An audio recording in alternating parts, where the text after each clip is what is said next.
Hello, everybody, and welcome. Welcome to the first week of the 20XX League. I am Genie7, joined by Fufu. Fufu, are you ready for our first match?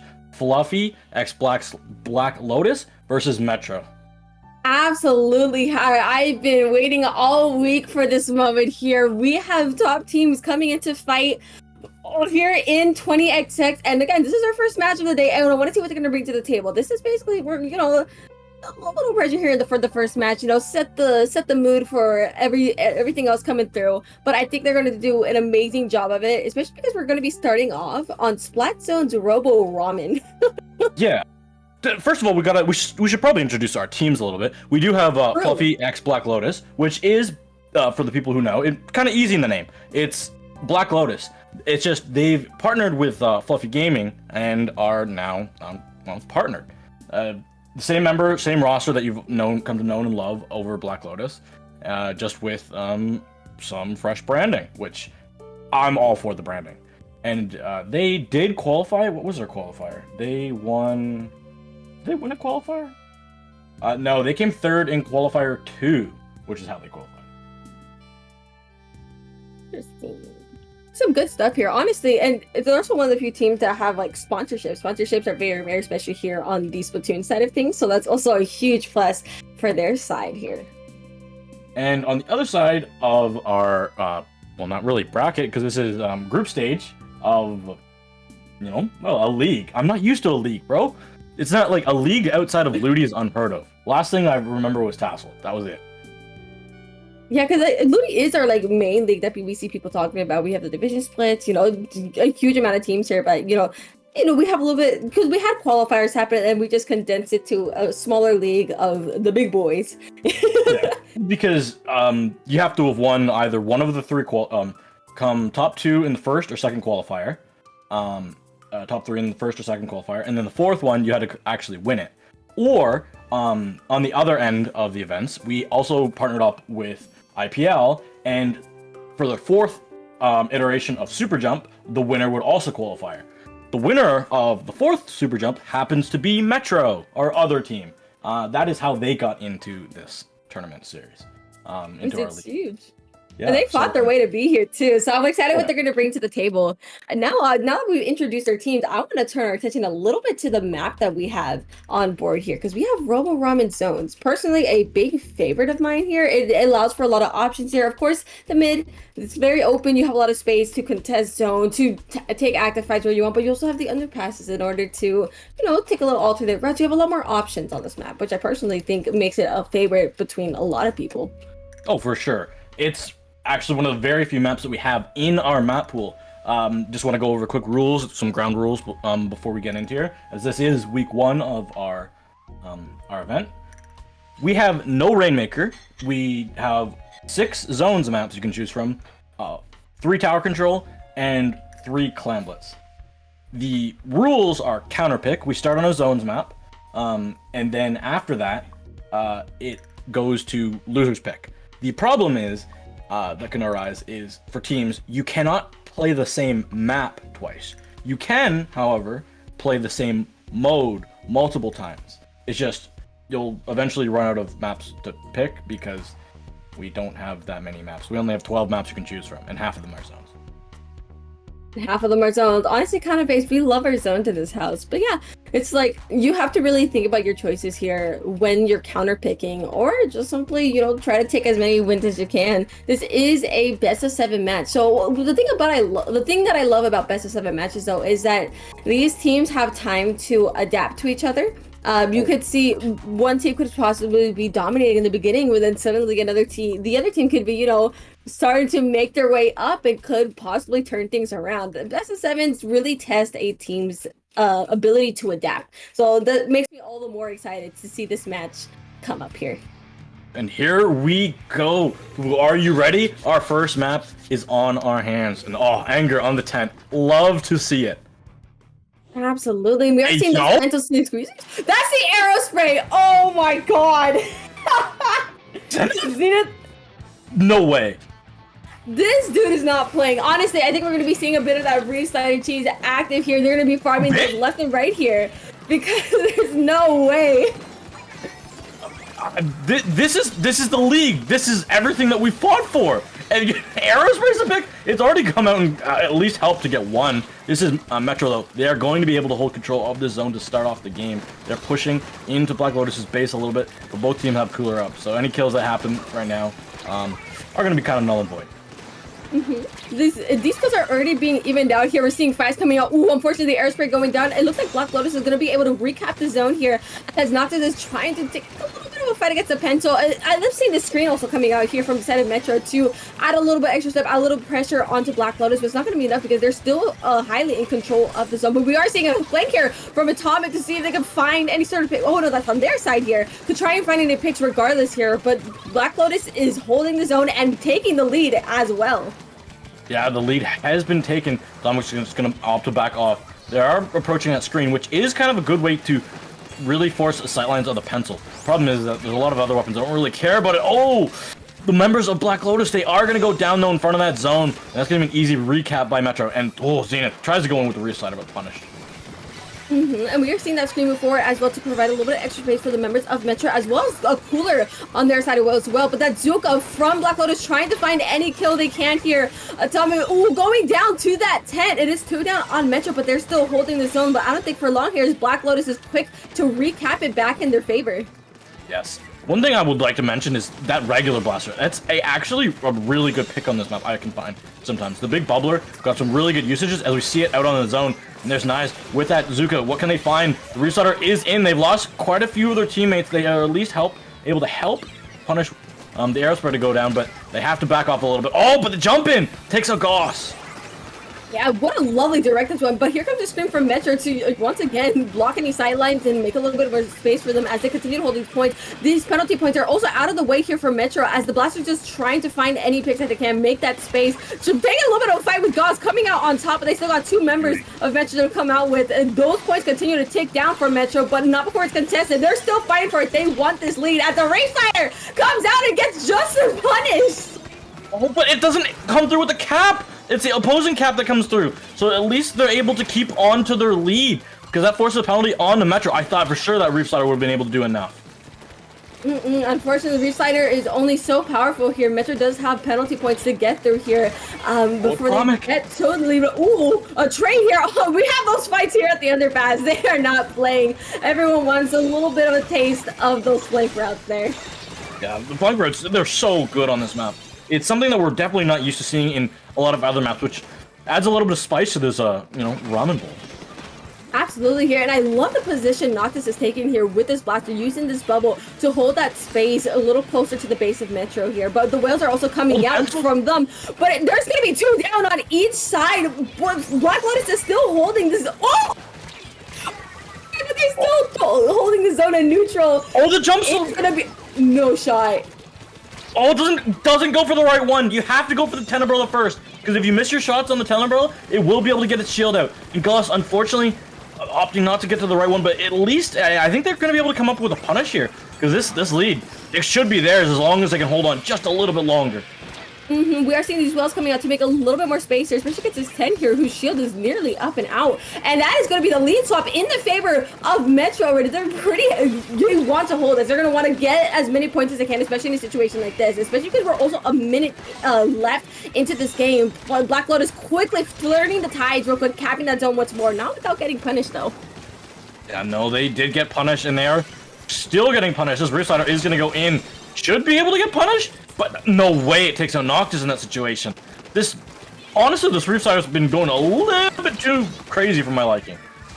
You know, the thing is, Reef Slider, it can be played around. If you work around the Reef Slider, do the methods you need to make that Reef Slider work, well, even an Aerospray can make it work here on 20XX, as we've been seeing right here. We are seeing Noctis move up, try to find any picks, but unfortunately getting punished in the process. I think they did take down the Aerospray, but Metro is quickly taking down these points. They don't have any penalty point left. They might as well be trying to go for a knockout here, but the turf coming out from Black Lotus is quickly trying to contest this as they're just fighting for the cap, taking 2 members of Metro out, and I believe they're going to be capping, applying that penalty. This is Black Lotus's last chance to get a lead here. They have to hold this all the way to 8. That's a long way to go. They should have an opportunity to do it. They're going to be close with some of those specials. They have to stay alive, though. The penalty is now gone. What can they find? Noctis is on this low ground, but they're going to have to contest with this screen. They have to watch out on zone, because at any moment in time, the Aerospray can just paint the zone, and that's exactly what happens. Yep, we saw that Reef Slider come out, and then the screen coming in to add a little bit of extra turf onto the field, and just the paint for the rest of Metro was enough to just give the zone a nice cap. Yeah, the problem with Black Lotus's comp in that situation is you have a blaster and you have a tent, and a shot and a pencil. The pencils trade out with each other in their painting power because they are the same weapon. And the shot, sure, it can paint a little bit more than the 52 gal, but it cannot paint more than an Aerospray. So you're hoping for a 10 umbrella and a blaster to help you out in the turf battle. That's not going to happen. That's not going to work. Yeah, paint is an extremely powerful tool here, and we definitely saw Metro utilize it to its max. Again, I was not expecting the Aerospray on the field. If you ask me, I was not expecting it. I was like, huh? And they just made it work perfectly almost. Just taking this down to the 9 and just not allowing Black Lotus here to make any moves by the end of the match. And honestly, we have to talk about the Aerospray, because when it comes down to how did they win, they actually won with said Aerospray. I'm amazed that that's how they did it, but when we look at other Reef Slider weapons, it's one of the few that has a actual usable sub and can paint like the wind, because Reflux is the only other one that comes to mind, but Splash Wall versus Fizzy Bomb, I'm taking Fizzy Bomb. Yeah, Fizzy Bomb is just a menace to society here, being able to get extra chip. It helps a lot more if you have a chip-based comp as well. Ooh, we also got our next map. It was like, ooh, funny colors, funny distraction. Ooh, we have Umami zones. Ooh, you want to play Umami zones so bad. Umami zones. I actually like this coming out of Fluffy Black Lotus because they should have a lot more ease of being able to control the top mid when it comes to. I don't think we're gonna see Zenith stay on the arrow spray here. I'm gonna be straight up honest with you, but Blaster can control that top mid, and then it can control the tarp / mushrooms. And also, we cannot forget, but Tenebrillo with that big shield. Oh, it's beautiful. We're actually seeing that switch from Airspray to Wiper as well, which personally, I love me some Wiper gameplay here. But yeah, Black Lotus's comp is going to be really nice on a map like this for exactly the reasons you said. It's got that ledge camp, but oh! Already the quick punishment from Noctis taking a quick shot onto Goss here, already forcing the members of Metro a bit further back than they, I believe, anticipated here, as Black Lotus is able to get both of these zones in their favor, as picks are starting to come out left and right here, but they're still in control of this zone. Metro's starting to get a little bit of ink on these zones and make some waves. Atomic quickly trying to get picked and only to get picked off themselves. If Noctis can get one before going down here, that'll be huge. Does get their bubbler up. There's no way the Ultra Stamp is in. No way, Noctis! This is the same Blaster player that I feared for all those years. Oh my goodness. And we see why bro is making absolute waves here. They are not messing around when it comes to just, you can tell when players know how to utilize their weapon to their fullest, and Noctis is not any short of that here. But unfortunately, with two of their teammates down and themselves as well, that's going to be 3 down on Black Lotus, as Metro now has the zone in the control for the first time. I believe there's someone in the back there trying to put a little bit of turf, but they're still right underneath the base of Black Lotus, trying to force this lockout situation. They're going to want to be trying to hold this as best as they can, especially to get a lead of sorts. That Zenith's camera is coming right out to find someone. Yeah, that was really good. And the yeet coming through. Oh, nice, goes down as well. Anger not much longer for this world as well. They're going down. Metro, they are controlling this game at the start here. It's going to be up to these Zukas to find their way back in for Black Lotus. Absolutely here. It's going to be a little tough, especially because you have a lot of turf on the side of Metro. They have to find either picks or just, I would say mainly picks here to try and find an opportunity in, because Metro can quite literally utilize any range they have, all the paint that they have, and prevent Black Lotus from doing a lot here. And we are seeing it in action because they're quickly taking down 2 of these last 20 ticks. This could very well be a knockout if Metro can continue to hold this. Oh, it has to be a massive Zuka. This has to find 2 or it's over. There's 1, but the shot goes down in the process. It's a 2 for 2. It's just a pencil left alive against the Squeezer, and the Squeezer's gonna come out on top. Atomic, she gets it, she cleans it up, but wait! The zone's got capped! I think it was just like a split-second cap because I didn't realize you blink and you miss it. Also, we are not gonna skip for the fact that Atomic pulled a quick triple and called it a day, allowing Metro to keep that pressure here on Black Lotus. And honestly, yeah, it is going to be those picks that Black Lotus needs here. We are seeing a good pick on the Gal and the Wiper, and we'll make that extra one on the Squeezer, and that's going to allow Black Lotus to get back into this game. This already with the directs, dude. You are absolutely insane. We're already coming in and making work, not hesitating for a second to put the pressure onto Metro. Give them a taste of their own medicine here. It's so hard because for Zenith, you think that the Ultra Stamp actually has a really good matchup in this game because the big bubbler and the tent shield just get destroyed by it, but you have to be able to get some Ultra Stamps off, and unfortunately you're just getting either pumped. Oh no! The rail! Oh. That would hurt. That I felt that in my soul. That one just hurts falling off in a moment like that. But right here, it looks like Metro's gonna be able to recap the zones once more. Honestly, they have every opportunity to play it a little bit silly, to just, all they really have to do is continue to put neutrals and try to hold this as long as they can against Black Lotus. Black Lotus need to have a little bit more to get through here, and it's gonna get very tense as we approach the last minute and a half of the game. Oh, but they've lost 2 in the process. Now it's gonna be a Shark and Goss who's gonna be found out, gonna be sniffed out, but they are gonna opt back off. Smart, get the drinks. The teams should be back in here. Black Lotus, what have you got to get in here? Because Metro's dominating right now. Yeah. Again, they have all the things they need to dominate here, but it looks like Black Lotus is actually going to prove me wrong here as they quickly put a cap on the zone. You know, they do have to get both, and they have to find a method to hold it, but with 2 of them going down, it looks like Metro's going to be collapsing on the last 2 members here, forcing the last one to jump out. And already Metro's on the attack, looking to lock them out once more. Yeah, this is going to be Atomic trying to paint for this. I definitely need Atomic to paint for this wall, because this splatter color screen will be so good at slowing them down. It'll help these Zukas miss as well. As long as you can get those out before the Zukas get too many, that's perfect. Perfect wall. Yeah, because wall lets you control an area, and most people are not going to be wanting to touch that screen. This is not a spot where you want to be going down. But that Zuka, putting a homing missile right in there. Average Zuka moment. The lottery has been in their favor. The jackpot has been hit, and the zone. They're going for pigs. This is crazy. There's just so little time left as well on this game, and also on the scoreboard. This could be still an easily knockout for Metro. They don't even have to worry about the true like end of the game timer. They have to worry about this knockout timer, and that's gonna be Metro taking game 2. Metro did not come to play here. Again, I love their comp, I love their strat, and they've been absolutely showing their strength throughout these matches.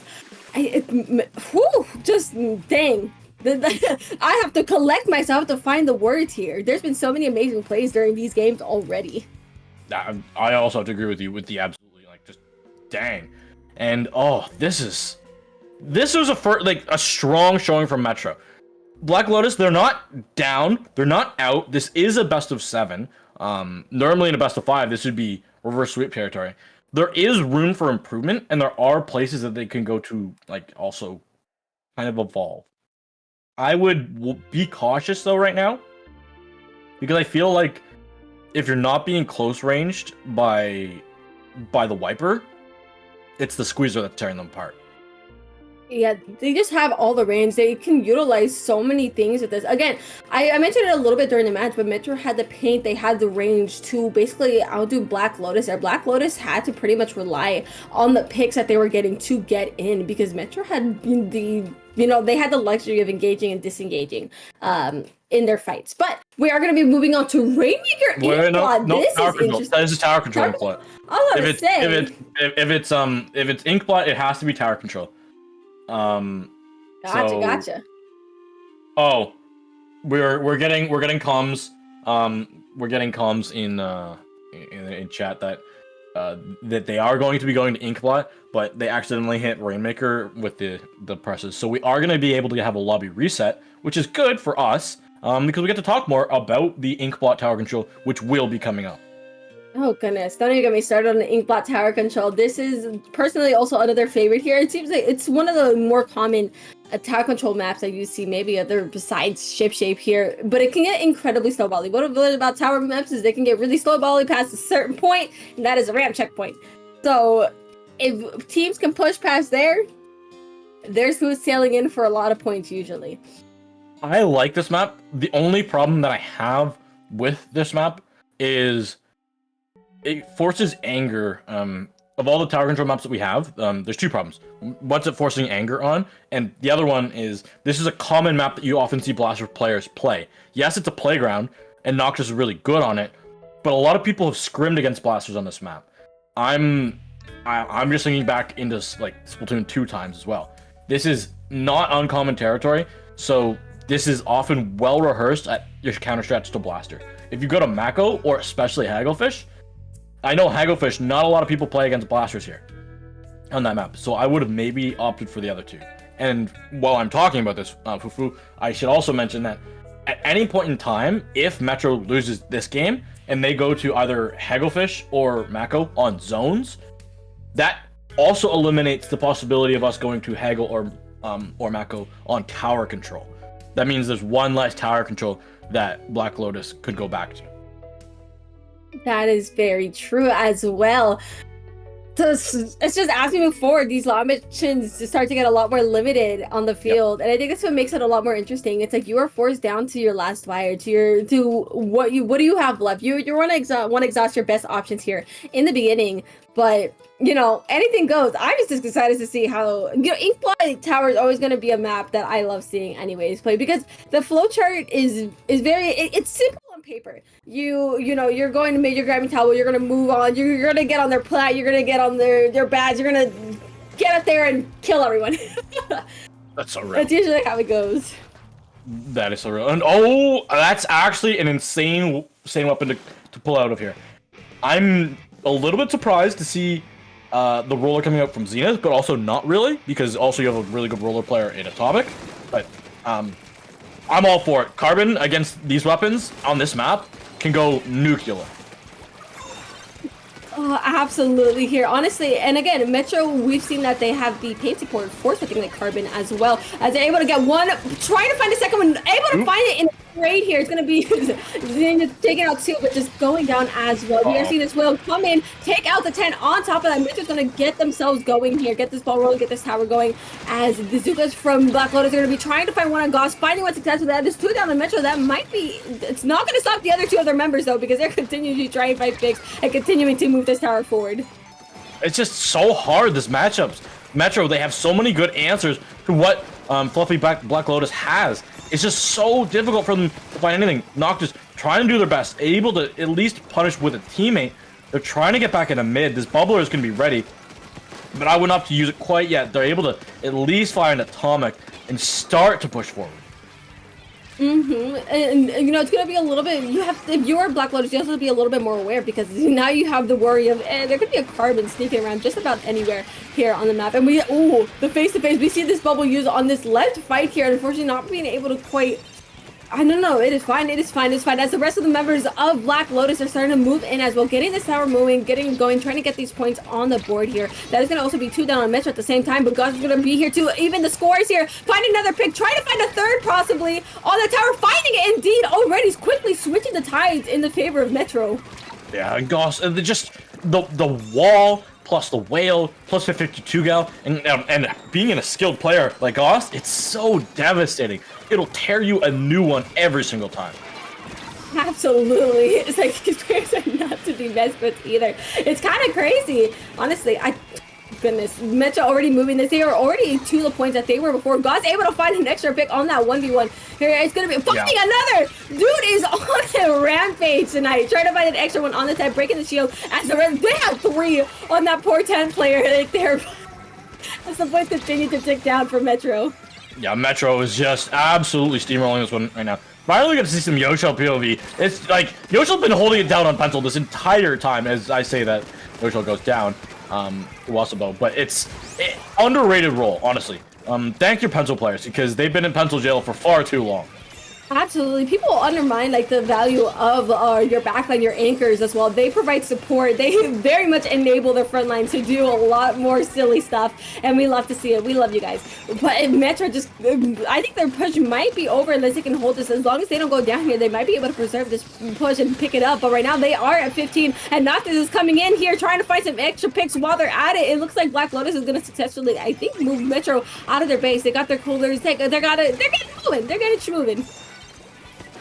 I just want to point out a matchup here. Is the 10 versus 52 gal matchup is one of the hardest matchups in the entire game, as Noctis helps her team get 3, and this push, oh my goodness, out of nothing, 3 people will just go fall down. So at least Fluffy has got something going now. But I'll go back to the point. It's the wall plus the whale plus the gal. It's all 3 of the least favorite things of a 10 umbrella, and they're all in one kit.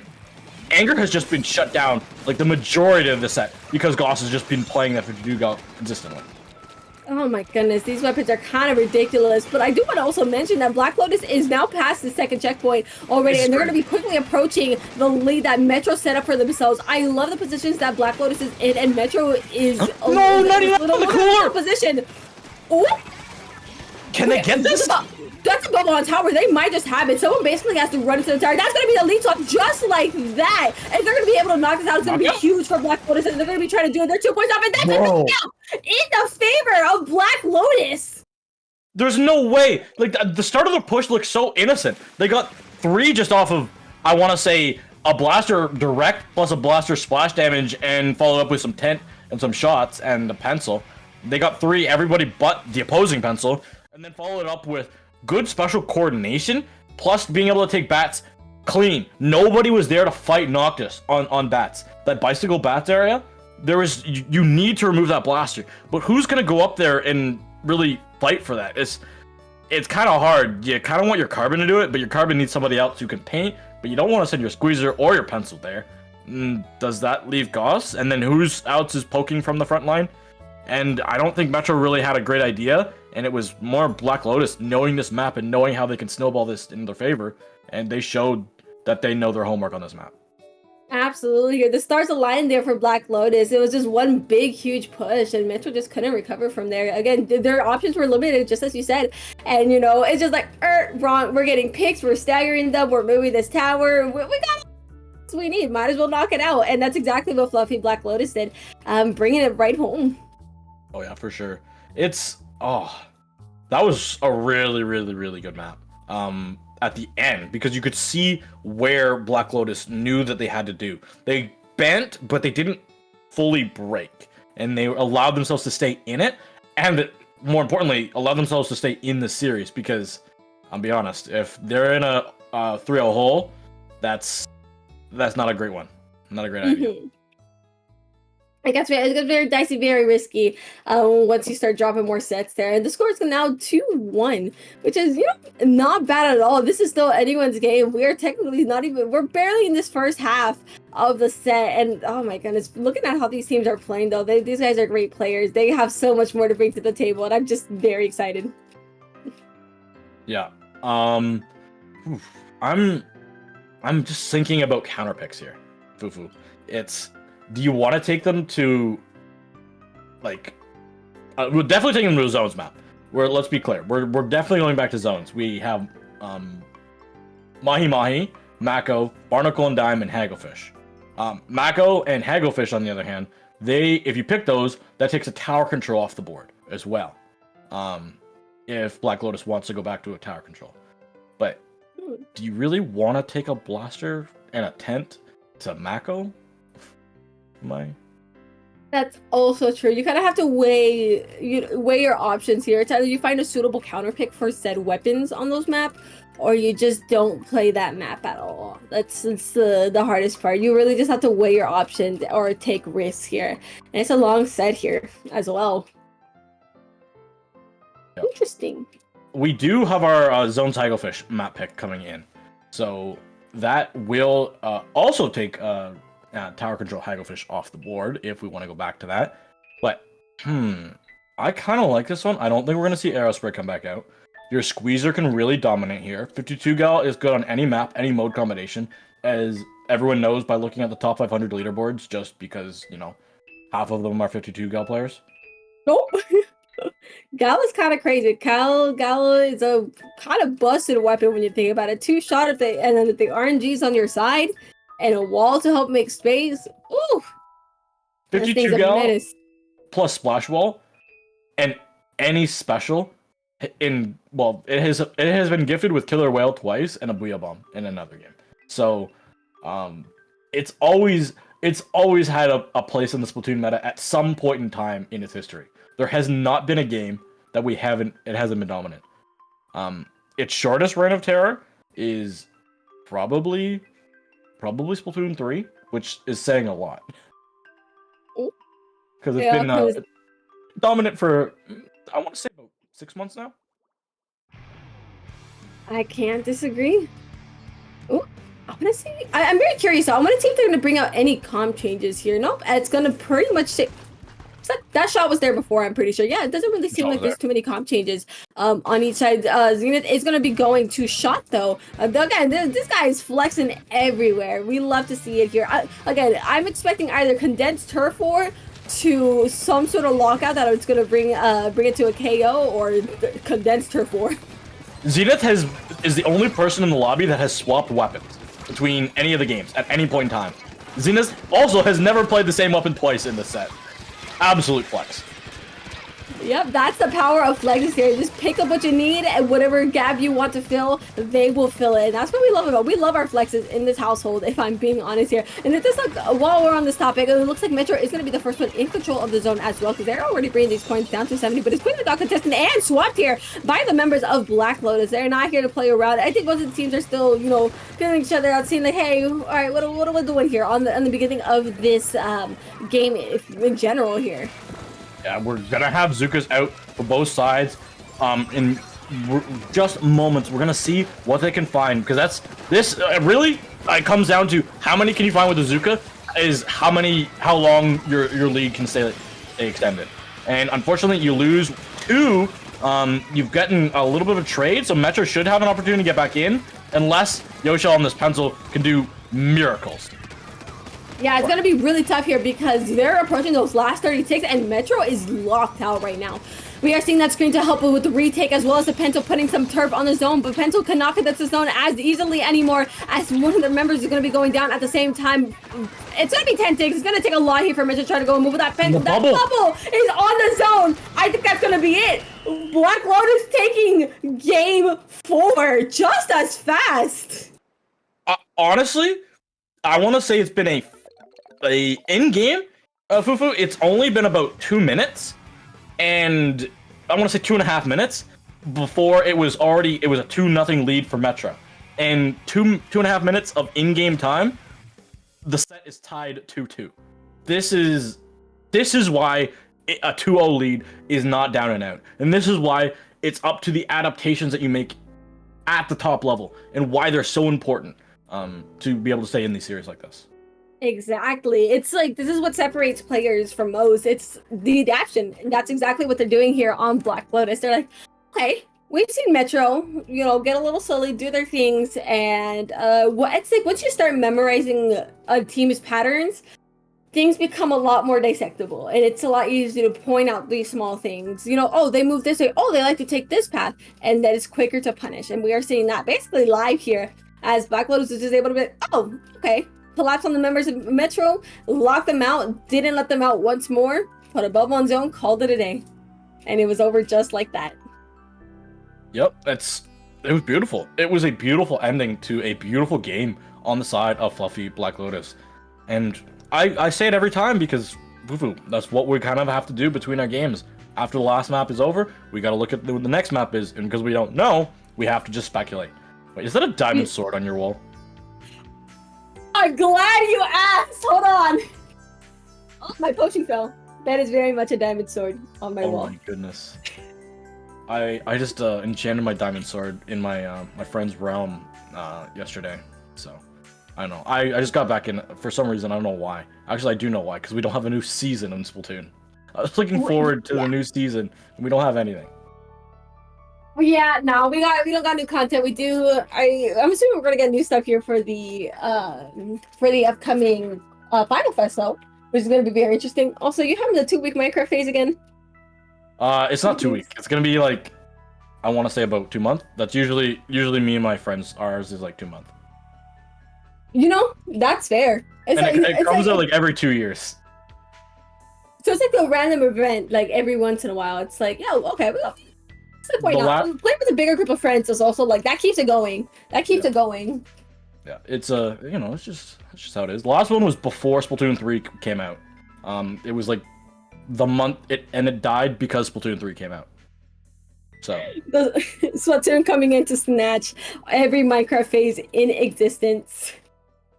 We are still waiting on the counterpick. Actually, I think we have it. Clams Museum. Oh my. Yes.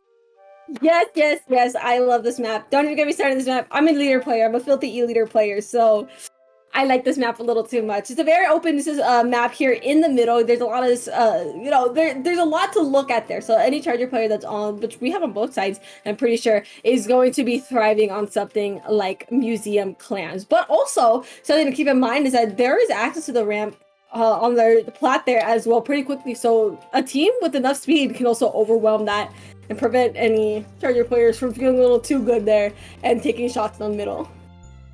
The other thing we have to watch out, not just with the pencils, I guess we could see a swap up, because like Yoshel is really, really good at playing like the one-shot snipers. But we have to watch out because Anger's tent on Climblets people can always have issues with it. But as long as Ghost is still on that 52 gal, there really shouldn't be all that much problems. And yes, for people who are asking, 52 gal did have a solid, really strong meta in Splatoon 1. It was the wall meta, when not too many weapons had Splash Wall before 96 gal Deco was in the game, and Splash Wall could push people off tower, and also got put down like almost frame 1 and had 1 million HP, and it was just chaotic. Oh my goodness. Yeah, I don't know. See, I didn't play Splatoon 2 comp. I was like, no, I'm good. Oh, I'm talking about Splatoon 1. Platoon 1. Oh, dude, my brain, it's morning. No, Bear with that's me. Platoon 1. This is yeah. Imagine the tower, like you're sitting on tower, and a splash wall sitting in front of you, and it doesn't actually break. That was Platoon 1. At the beginning. Oh my goodness. Oh, it looks like someone. Oh no. DC. Yeah, we got a bit of Average DC. and now trash talk. Average trash talk after somebody DCs about how they're laggy net, which is All right. honestly, if you're not part of the Splatoon community, then and you don't know that, I'm sorry. This is how we do it. If you DC, get ready to get trash talked. You're gonna get beef just a little bit. I need these guys to take us to the beef corner. Take it to the beef corner. Start beefing there. Start fighting. I need you guys to trash talk real quick. We need the cam. Sit there for the camera. Sit there for the camera so we can talk about just a little bit. Give us a little food. Give us a little food. Ooh, oh no! I think some walls are being shot through. Is what I'm hearing. Oh boy. Yeah, people are not happy about this one. But yeah, we are. We have talked about Clownblitz, and you know what? We haven't seen Clownblitz all day, so I'm definitely looking forward to it. I didn't get to see much Clownblitz last time I was on mic. It was just that's kind of how it went. But Museum was the one that I did see. I need to make sure that these teams are coordinated with their clan pushes. That's one thing that we normally don't get to see very often. We don't see the top teams play all that often, and when they do, they opt not to play Clownblitz. So it's really entertaining to see not just pickups, because we're in the league. These teams have been practicing for quite a while because they've known that they want to win this league. They've had something to fight for and aren't just pinging in +1. Hey, who wants to play in this tournament tonight with me? And then it's just a generalized pickup. There you go. I mean, I wouldn't be surprised if a pickup a top player somehow managed to get here anyway. Some players are actually kind of crazy. But you were talking about Clanblitz 2 seconds ago, and I want to mention I think also Clanblitz is very fun because you have so many elements that you have to pay attention to. You have to worry about your clan economy. You have to worry about the coordination of your team. There's so much happening, and it's definitely a game mode where you can also choose the tempo that you move in. You choose when you want to push. You choose how you're gonna move, and it's an open field with clams. You choose how you're in control of a lot of things. You are 100% in control of like so many different options. But I'm just interested to see at how the economy is broken down by both of these teams, because when it comes to Clanblitz, yes, you want to get those big pushes, but to get those big pushes, you kind of have to have a lot of pre-setup. You can't just expect to be rich by showing up to your job on after like a month. You have to already have prepared and understood how you're going to be successful in this Clownblitz game. So a lot like money and finance. Finance and money, it all goes back to the real world. I love how you can see this clam scattered from the top. I love that. Both of these teams quickly moving it. We're not seeing really any changes here from the side of Black Lotus, and not so much from the side of Metro either here, surprisingly. Yeah, wow, this is crazy. Coming out with the same weapon, Zenith, 2 games in a row? This is unheard of. We're in game 5, and this is the first. It took a bit, but we got there eventually. We are seeing Wheels returning specialty to come out here from the side of Metro. Clam economy. I think someone already built the power climb. I heard that. Yeah, it's gonna be from the side of Metro, and it seems like Lotus is 1 away from their own. Also, this guy able to find one, and that's gonna be 2 down on Metro. Make that 3 already. As the last member, I think it's gonna be just Yoshel right here, left to fight for themselves here against the members of Black Lotus here, and they held that. I don't know how they did that, but Black Lotus isn't done. They still got to clear a little bit of space here to get themselves in. The problem with you saying the last member left is a pencil is everything, because that means that somebody's already jumping into the pencil. The pencil has used cooler. I will guarantee you that somebody's jumping in. And right now for Black Lotus, them having their last member not being their pencil means that this push will be big. Metro already putting their 2 clams in. They were not wasting any time putting those, getting those points, bringing the score down. They want points. They want to win.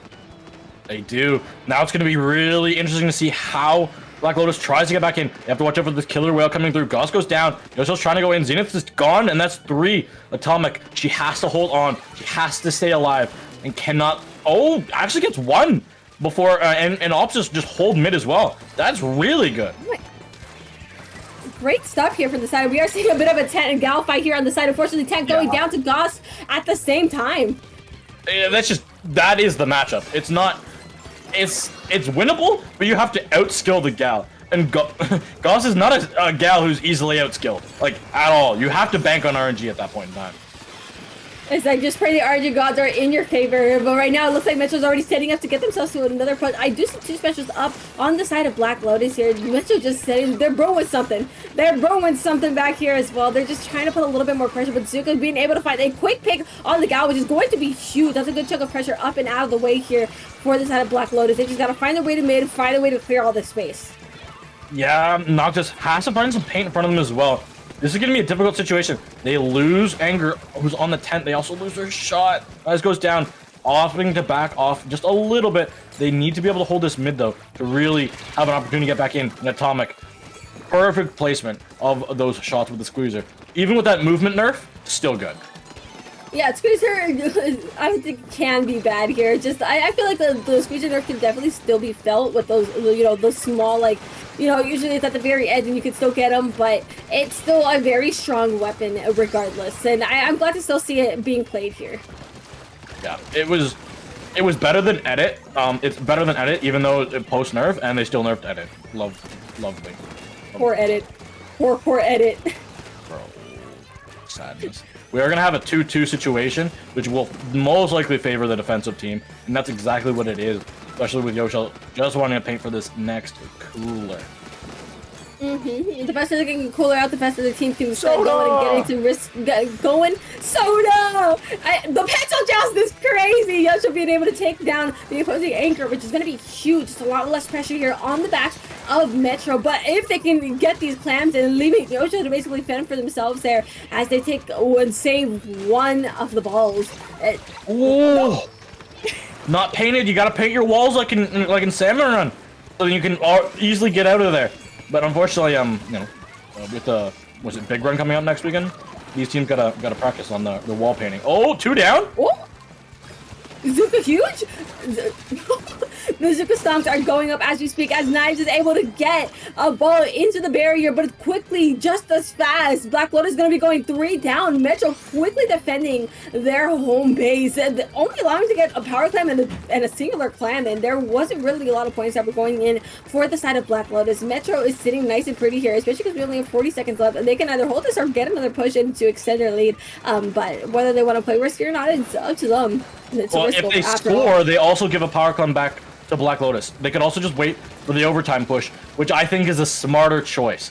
If they wait to go in with like no time on the clock so they can get that power climb in and end the game, that would be the play. You're also taking away all the clam spawns in mid from Black Lotus, so they can't really get anything. They do have 7, but they need to have that 8. Now they have their power climb. Now we're gonna be looking at overtime.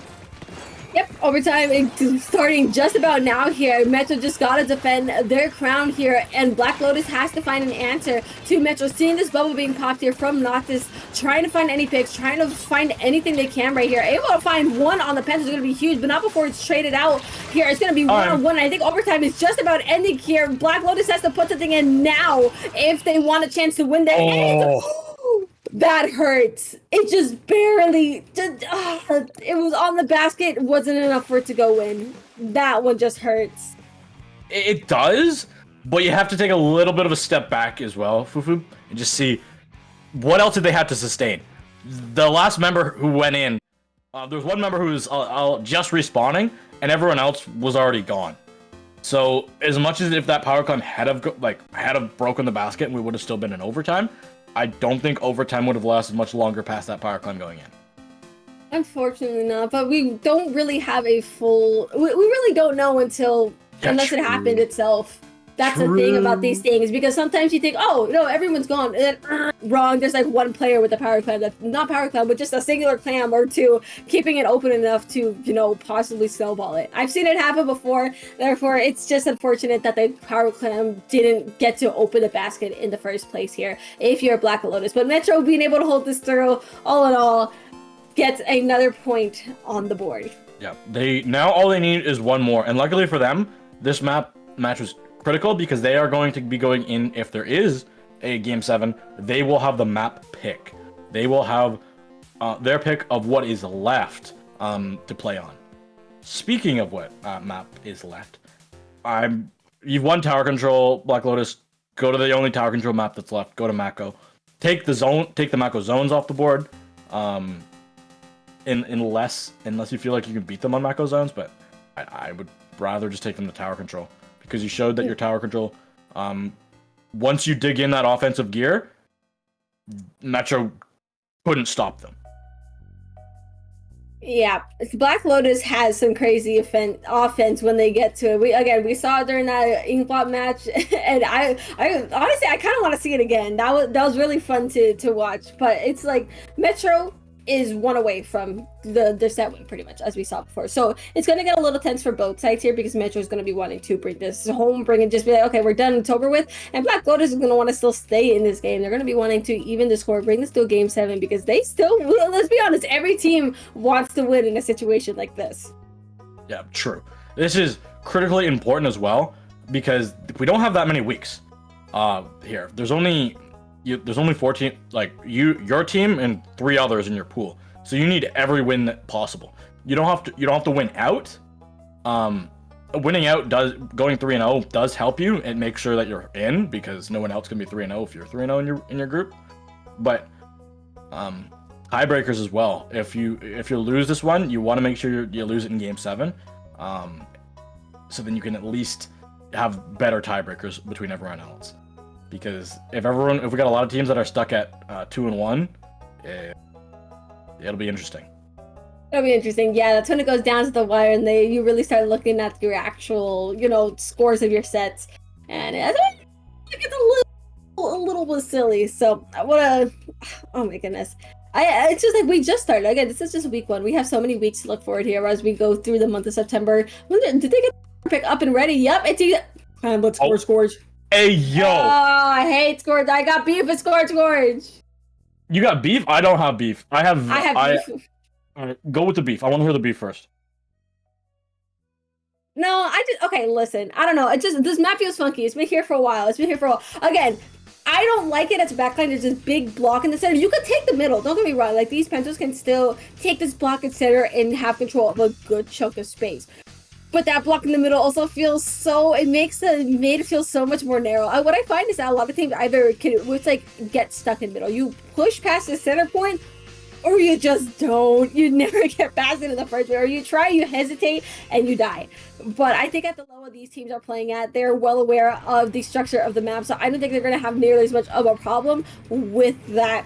With that in general. So I want to see how this is going to play out. We still see those pencils. We still see the blaster. We still see everything coming out on the field. And that wiper is coming back from the side of Metro. Yeah, I do like the wiper coming back, but sounds like a average Charger player with their one of you both spawning players over here. This map is W. No matter what it is, even on zones, most both players enjoy it. But speaking of this map, I'm very interested. Why did Black Lotus pick Climb Blitz after kind of getting handled a little bit on Climb Blitz? I mean, it could also just be the map in general because Museum is very open. It could be just the layout of the last map. So it could be this change that helps them find a bit more stable ground here. Not much is true. Right now, Atomic is absolutely dismantling everybody on the side of Fluffy. There's going to be a screen at the ready. Is she going to use it? She does, but most likely going to go down. What?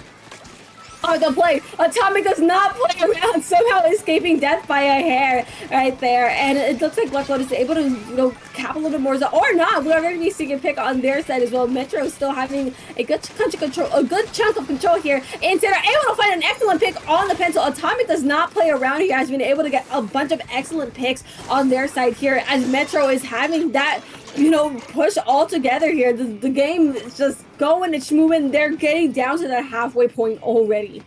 Yeah, Metro, that's really good opening push. I like it. And they haven't lost anybody. So they could easily go for some more push a little bit late. Oh, okay, Zenith. Sure. Your Wiper player. Let's just say, let's hold back. Let's hold mid. Wiper player runs it down and tries to kill everybody. Dang, they're catching Strange. You're giving them... Oh my goodness. It looks like Black Lotus is preparing themselves to get a push of their own here, putting their members together, but the tank going down, and so does their blasters. They're trying to find a third one here. Again, their Penta's still left alive there, so they're able to, you know, for a little ways. I was scared for that bomb. Goss, what are you on? Goss is on something, being able to avoid a bomb and take two with them. Are you kidding me? This is just crazy. Wait, Atomic has... Wait, is that what I think it is? I don't even know what the ability is called. It's the one that you shoot the person once and you get wall hacks on them for a while. Is it Thermal Ink? Thermal Ink. It's so irrelevant that I forget what it's called. No, literally. It's like you don't really see people use it. But I mean, it's like it helps with like if you have more chip-based weapons, I'm assuming here. It's just it's uncommon.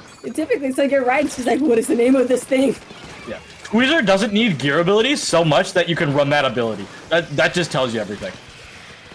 Yeah, it's things are a little bit crazier, and I'm surprised. It's been like a minute. We haven't seen any scores on the field yet. Well, since Metro's bigger push here, at least. Yeah. Now, I'm gonna opt to back off just a little bit. We are painting for a shot Zuka on the side of Black Lotus. We're gonna see if Nice can get that, but Zenith is gonna probably punish it. No, the jump out is gonna be good, and this should be a nice position where they can get an opportunity, unless they lose too many. And it's looking like they've lost one. Are they going to lose more? This is a difficult situation to be in. Absolutely here. They have two. It looks like Black Lotus has 2 minutes to try and make some moves, but Metro is already putting a bit of pressure onto Black Lotus. The whales are coming out. And I love the layout of Metro. They're just all laid out basically in a line as a wall of defense against Black Lotus. But it seems like Black Lotus is able to try to break through. They are able to break through here as they get some more turf in the center, and they have a power clamp in their possession. This might be an opportunity to push if they can get this going. Yeah, but you have to watch out because I saw Zenith on the right side. And, oh, punished. We do have wall hacks. They don't. At least they're able to get the basket open. They have to watch out because Gauss is coming in fast and strong. They are going to have Noxious throwing some more clams in. Yoshel is still up here on the high ground. Is that jump coming in? No, it's not. I thought the power clam was going to be able to get that super jump across, but they are opting to back off. Imagine if they were able to. That would have been the fastest turn of events. That it's like let's put some pressure into the game. Yeah, let's add a little bit of stress, sprinkle it in. It's a little bit more entertainment. It wouldn't hurt anybody. Yeah, this cooler. This cooler is gonna be massive for Metro because this allows them to go in and try and take out as many as they can, and they get 2 here. Beautiful. This might be game. This might be set. This might be serious. Zenith misses just a little bit, but that doesn't matter. They're able to get the punish. Nice. Most likely can go down, but the basket has been broken wide open. There's so many clams coming in, and at any moment in time, that power clam jump can end it. Yep, and it looks like they're actually, there it is. There's that power clam in possession, but I don't think they need the power clam with the clams themselves. Also, clams able to end it all. Metro taking the set. Yeah, that was honestly amazing. Amazing ending, amazing neutral game, and just overall their clamblets on the side of Metro was immaculate. I really enjoyed it. Other than there's a little bit of a one moment of feed, the game was perfect. So I'd give them an overall score of 95. We're doing scores now. We're judges now, apparently. Yeah, well, I believe that Clamblets game was rather exquisite. You're like, if you had a mustache, you'd be like rubbing the mustache. Just like, I think it was like lifting up your glasses and everything. Yeah. It was quite exquisite, if you ask me. Yeah, I need to have a monocle. I don't have one. Oh my god. It's okay. We could break some glasses in half. I'm not breaking these glasses in half. I don't blame you, but yeah, what a great game there from Metro to seal it off as well. It seems like they felt like in control most of the match. They're like, if we gotta push, we'll push, but they also were able to form a nice line of defense when it came to the amount of turf they were able to put in. Once you're able to have a hold on mid, you're pretty much smooth sailing for a lot of scourge. Also, especially if you have that top middle in your possession, which is usually going to be the charger player or any anchor that you have on your team, and Metro did a great job of utilizing that. Yeah, this is honestly a really good set. I like the mid-set adaptations that both teams had to make because Metro got both teams actually lost 2 games in a row at some point in time. Black Lotus lost 2 multiple times, but they did a really good job with both teams showing what you need to do to improve, even without changing that many weapons. We really didn't see anybody other than Zenith change, which was kind of amazing. It shows how strong weapons are when you can master them, and it's really honestly beautiful at times. Other than the pencils, I wish pencils were more entertaining. They can be depending the player. It's just like the pencils are usually built to let people come to them. They're Exactly more there to support their teammates at you know. Yeah. With that, pencils, we love them. This wraps up our set, our first match, Black Lotus, Fluffy, versus Metro. I had to do one Metro in there, for that, because why not? Wait, did I? Yay! I got it right. Woo! One prediction. I was wrong right. this time. Okay, I have to fight for myself here on the Moonlight prediction down there. Yes, I'm the only one that picked Moonlight. Why? Because no one else picked Moonlight, and I was the last one to make picks. So that's that was my thing. It was like, if Moonlight got no fans, I'm dead. Yeah, and at the time, Pat hadn't picked BTDX, so I picked them as well. I picked if there was a team that I saw no one picked, I picked them. Yeah, and we're gonna be finding out if that prediction's gonna be coming true on the next set as well. So we're placing our bets once more. But are we on opposites? Yeah. We're again on opposites. Yeah. Goodness, I think it's funny. It's gonna get good. It's kind of funny. It's kind of funny. We haven't had a single shared. I don't think we have a single shared prediction. No, we have one. That's it. If I'm gonna be straight up honest, if I wanted to win, in my opinion, like get all the predictions right, there's one person on here who I would just copy all of his predictions, and that's who I'd follow. I did that once, and I got all of my predictions right, as many of them that I made right as possible. There was one week that I missed.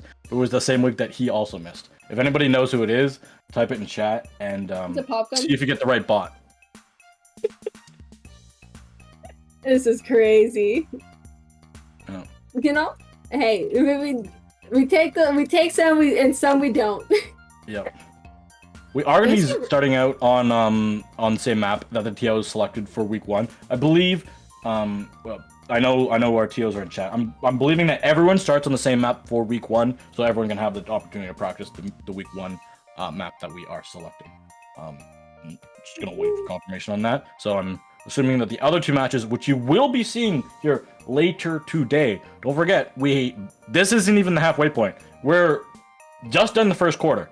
Like, first quarter's done. We're going to the second quarter. I'm gonna be bouncing back. Ooh, this is gonna. I'm excited. Hold on. I'm in the process of trying to find the rosters right now. Oh, really? Of these teams. Because I think the funniest part is that I know players on both teams. Yeah. And I'm like, we got Senap, Tenlo, Confused, and Len on the fan club, and BTDX was. Why does everyone not want to have their actual name on the Sendo Inc. thing, bro? Oh, it's like, please help.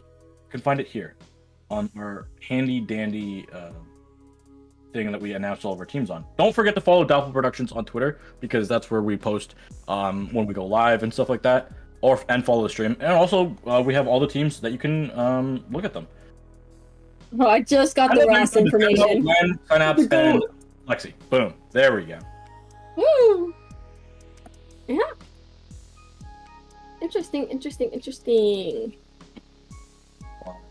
I'm excited. This is gonna be a great set. I just want to see this all the way through. I'm just like, there's people on both sides that we know are absolute menaces, and on a good map to start with, I ain't complaining. I can't complain. And BTDX is Mecha, Simo, Snipes, and Delta. Mm-hmm. So, yeah. I need to see the Simo tent. I gotta see the Simo tent. I gotta see more tent gameplay, please. I was gonna say, we've already seen more tent gameplay than I've seen all year.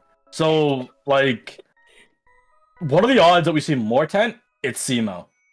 So it's like, come on, give it to us. Bring the tent out. Last time I fought them, did not get to see the tent, and I was kind of sad. It's like, no, I don't even think I got the chance to Did I get the split last time? I don't remember. And I was like, I'm excited. I wanna see what comes out here on each side, and then Hello Fan Club, we're seeing a blaster. There's no way we're not seeing that blaster from Len. Oh, I know, it's crazy. Some of my favorite weapons in Splatoon history are blasters, mostly looking at Luna and range, and the Brellas, mostly looking at when you could play them in S2 when they're actually playable in the game.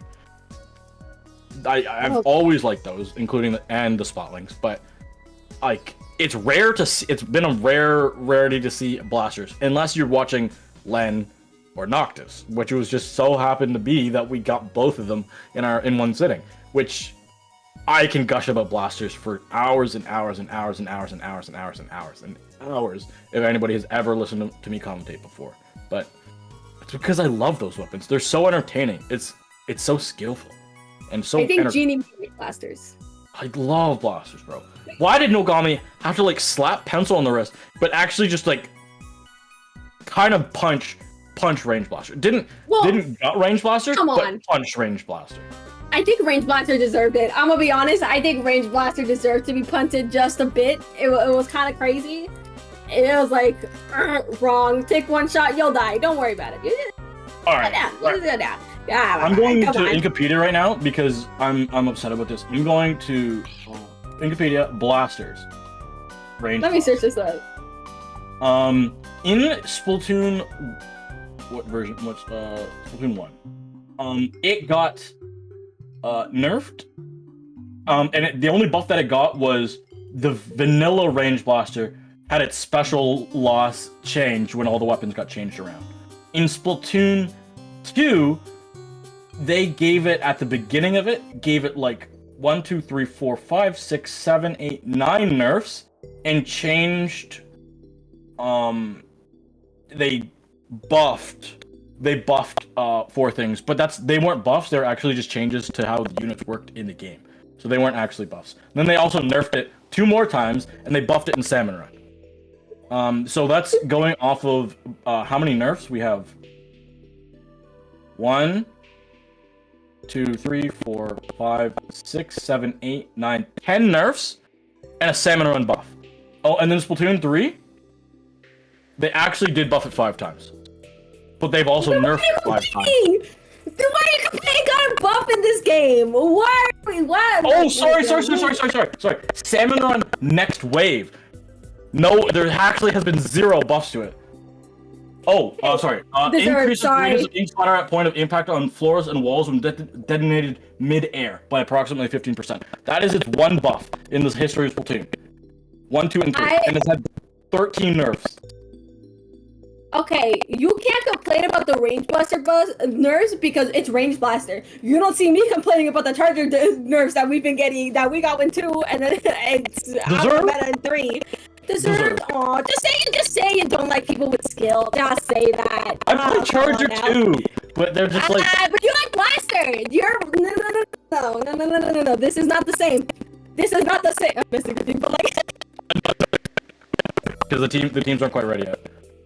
Yeah, I think we have to have a little bit of commentator beef. I think this is just a. No, we do because like Range Blaster is skillful. I was gonna say something that my friend told me, but I can't say that on stream. If he knows who he is. But I don't know. Range Blaster is it's a skillful and hard weapon to use and master. That is true. But we do have blaster players. I agree where chargers are also hard to use, but the problem is there's times where I feel like I'm playing E-Liter and I shot somebody through a wall and I feel like I just did someone so dirty. It is so disgusting. I can see what range blaster, don't get me wrong, it's always been a solid weapon, as long as ink armor hasn't been in the game. It's just kind of waited for ink armor to disappear and had good things to combo off. The problem is there's other weapons that just have never gotten love. Like I feel so bad for Alice, who uses the Dapple dually, and the only relevant thing that Dapples have done are have a streaming organization that run tournaments. That's the only relevant thing that Dapple has done. Oh no, poor Dapple dually. Yeah, dualies have unfortunately just been getting a short end of the stick as well. It's just Some weapons the aren't worst ones I seeing feel for seeing though love. are umbrellas not named 10 umbrella. 10 umbrella is the only umbrella that's viable at any point in time. Unless you're legit for some reason. There's a buddy of mine who can somehow make undercover work, and I don't know how he does it. Bro plays Undercover competent players undercover, are- and he makes it work. As a vanilla splat umbrella player, undercover umbrella players aren't actually real umbrella players. They aren't. You say. They're just. It's like saying you're a blaster player and then saying you play Clash. You're not the same. Nah. Don't disrespect my boy like that. Don't disrespect my boy like that. Cut the camera. Oh, he can't play splat umbrella, but like, come on. Let them have their fun. I think it's just funny, but it's just like, I don't know. So some players are just crazy and they can just grab whatever weapon they want and make it work. Oh, we love a little bit of weapon discourse. Yeah, it's like saying you're a Charger player and then saying you play GooTuber. Okay, but GooTuber's kind of funny. GooTuber's kind of funny? It's still like, a Charger. Yeah. Yeah, I could see. Those are eyes full of hate. Don't diss on my GooTuber like that. I don't play GooTuber as much anymore. I only played GooTuber a couple times, but it is so silly. It is whimsical. That is the Charger brother. I love me Chargers. All the Chargers. Oh, I can side-eye pencil a little bit, to be honest. What about Bamboo? Do you like Bamboo? Bamboo's based. Bamboo is based. People that can play Bamboo, I love you. I'm gonna give you a little smooch. I can't even lie. Bamboo is great. I agree with that point because Bamboo players without damage up, you guys are amazing. You guys are so skilled at the game amongst the top end of the echelon of players. Bamboo players, when you stack the damage up, I have no respect for you. No, yeah, that's why I'm glad we don't have damage up. I remember damage up slurs in too. It was terrible. Terrible. It's like, don't disrespect the Charger name like that. Don't you dare. Don't you dare. Oh. But yeah, Boozler is great for just comboing. It has that chip. It's like, unfortunately, if you're playing Boozler, you might as well be playing Pencil. You still get that 2-shot. For meta's sake, as much as I love Boozler, it's just like Pencil's also right there, which is the unfortunate part of it. Still love y'all. Don't get me wrong. Swiffer players, I love you too. Don't worry, y'all aren't left out. Yeah, Leader players, you guys are on the ice. Squiffer is funny. I love Squiffer. And then they put Ink Armor in the game. And I didn't love Squiffer. Well, Splatoon 3, we don't gotta deal with Ink Armor. I'm lucky because that means I get to play Charger still. I get to one-shot people, not be concerned. See, I can't say too much because, okay, I'm a ZF bias player, but I also play Leader. Custom Leader is a little too funny not to play. I love being silly with Leader. It's like, why are you playing Leader like a ZF? Why not? It's funny. It's funny. Do you know how silly Custom Leader is? You have beacons. You can be in the most random area, and you can just be like, bye. You literally don't have to tell me about that because I'm already in your spawn. And speaking of in your spawn, why don't we get to the actual game? Because we are ready, everybody. BTDX, let's see your side. Hello Fan Club, let's see your side. Here we go. Yep. Match 1. No 10 from the side of BTDX, but we are seeing a blaster. No, we are seeing blasters and we are seeing pencils on both sides. Yeah, we are. That's no surprise on the pencils. We're seeing the CRB actually coming out. I do like that one. It did get slapped. We were talking about that, but it's still good. It's still good. Some weapons still are, cruising and they're doing their thing here. We are seeing that Hello Fan Club were the first ones to get the zone, get these points on the board here. Unfortunately, the Kraken getting canceled right then they are not allowed to see the light of day as Hello Fan Club continues to have the zone in their favor. Even despite almost being capped by those strikes, they are still holding strong here. We are seeing Delta try and pull a flank here, but I think they're just barely. Oh, that is 2 down with the whale. That's kind of crazy. Yep. Oof, this is a really strong start for the fan club. Let's see if they can hold on. Synapse on this top left side, seeing what they can stay alive for and how long. Opting to just go back. You hear those drinks come out, you want to go back. And smart, those tri-strikes coming in, but a little bit scattered, a little bit sporadic. Delta able to get the punish. Let's see if Bet can kind of make their way in here. Mecha, what can you do to paint? Have to watch out for Len. And this is going to be, I want to say, final opportunity here now for Bet. Yeah, it's gonna get very tense here, especially because Hello Fan Club is gonna be trying to, stop any. No, that might just be it. That was actually 3 down on BTDX, and if Hello Fan Club can just hold this right through, that's gonna be game. That's gonna be a pretty dominant first game. As they continue that picks here, that's going to be a knockout for the side of Hello Fan Club. Absolutely wasting no time getting this through. Oh my goodness. That was amazing. The double strike comp did not prove to work out all that well. It kind of just got ran down. Henlo Fan Club with the Gal plus the Blaster combo, it was wild times. And these are our last chance qualifiers. They should be our in theory our lowest placed team and our lowest seed. But people have not been able to sleep on them. This team, they have been so, even though they're a little bit of a pickup-ish, they're very strong. Just like the goats. The goats. We love to see it. Oh my goodness. Hello Fan Club's coordination was just amazing there. Once they were able to find their opportunity to lock out, they absolutely took it, utilizing I think their huge amount of paint also helped a lot in their favor. They had a pencil, they had 2 other paint options there, and of course the blaster that they wanted to support. And I think it came in clutch here because they were just able to quickly paint over strikes and lock out areas that they needed to with turf. And the zones does not stop there because we're going to be going straight to Mahi-Mahi zones. I love this map. I have a skill issue where I fall off the map all the time, but not in this game. That was Splatoon 1. I was about to say, ain't no way. Yeah, this one, it's a lot harder to fall off on. Turf War I still do because I don't play Turf War enough, and I don't remember where it is. But it's just, I have nightmares every time I see it. But I like this counter pick coming out. You don't want to take the blaster player anywhere like really kind of close range. If you want to play the range versus blaster matchup, you have to play to your range. Smart also probably swap off. I like it. Going to the tent, we will see, because you have to watch out, because I've been saying it, the 52 gal is really good against tent. And not to mention, you also have the blaster that you have to deal with getting behind your tent in the first place. Again, unfortunately, quick pick off of the Gal. I think BTD is going to be the person to grab that zone, but quickly members being picked off left and right on each side, I believe. They have even numbers. Cooling is coming out from BTDX, and that's going to help them minimize the risk. That's going to basically help them take trades and still come out positive from it. But the Hello Fan Club is retaliating just as fast, but just as they go 2 down already, putting BTDX at a bit of a man advantage here as well. It'll allow them to get themselves into lockout position and force Henlo Fan Club on the back here. Yeah, this is going to be Simo having the Zuka at the ready. There are some extra startup frames now, but what are they going to do? Opt to pop it. They get 1, but they don't fall off the map.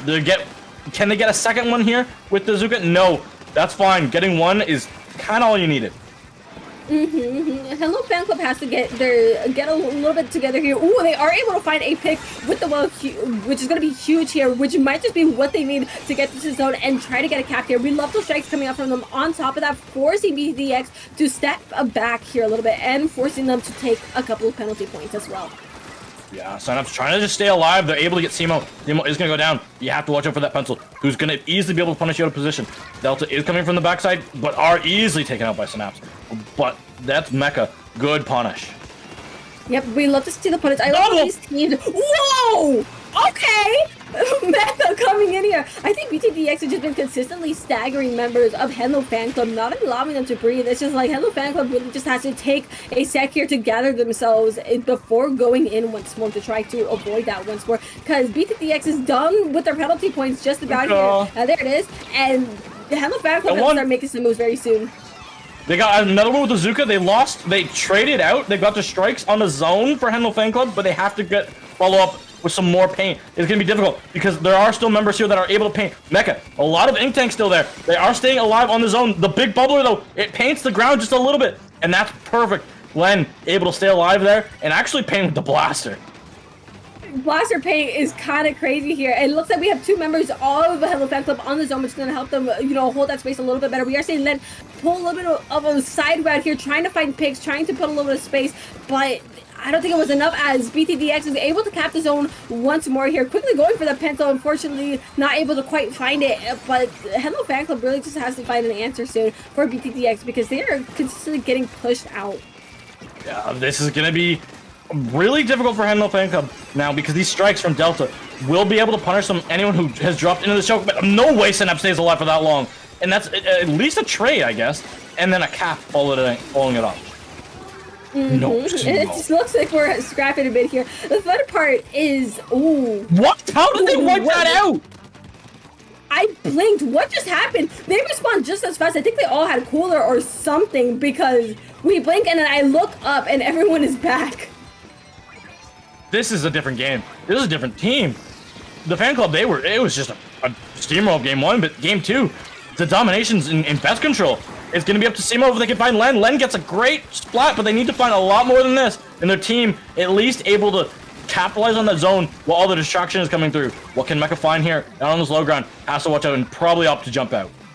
Yeah, here we go. We might be seeing Hello Fan Club being able to find themselves locking out BTDX if things go in their favor here, because they're finally getting a good chunk of points here. But that Zuka, able to find one already. Mecha does not play with these Zukas, and that is already going to start neutralizing the zone in the favor of BTDX. That's going to quickly flip back in the favor of Hello Fan Club, but BTDX is already starting to make their way to center as we see fights starting to come down on the field. They're taking a pick on Synapse, and they're able to cap the zone in response as well.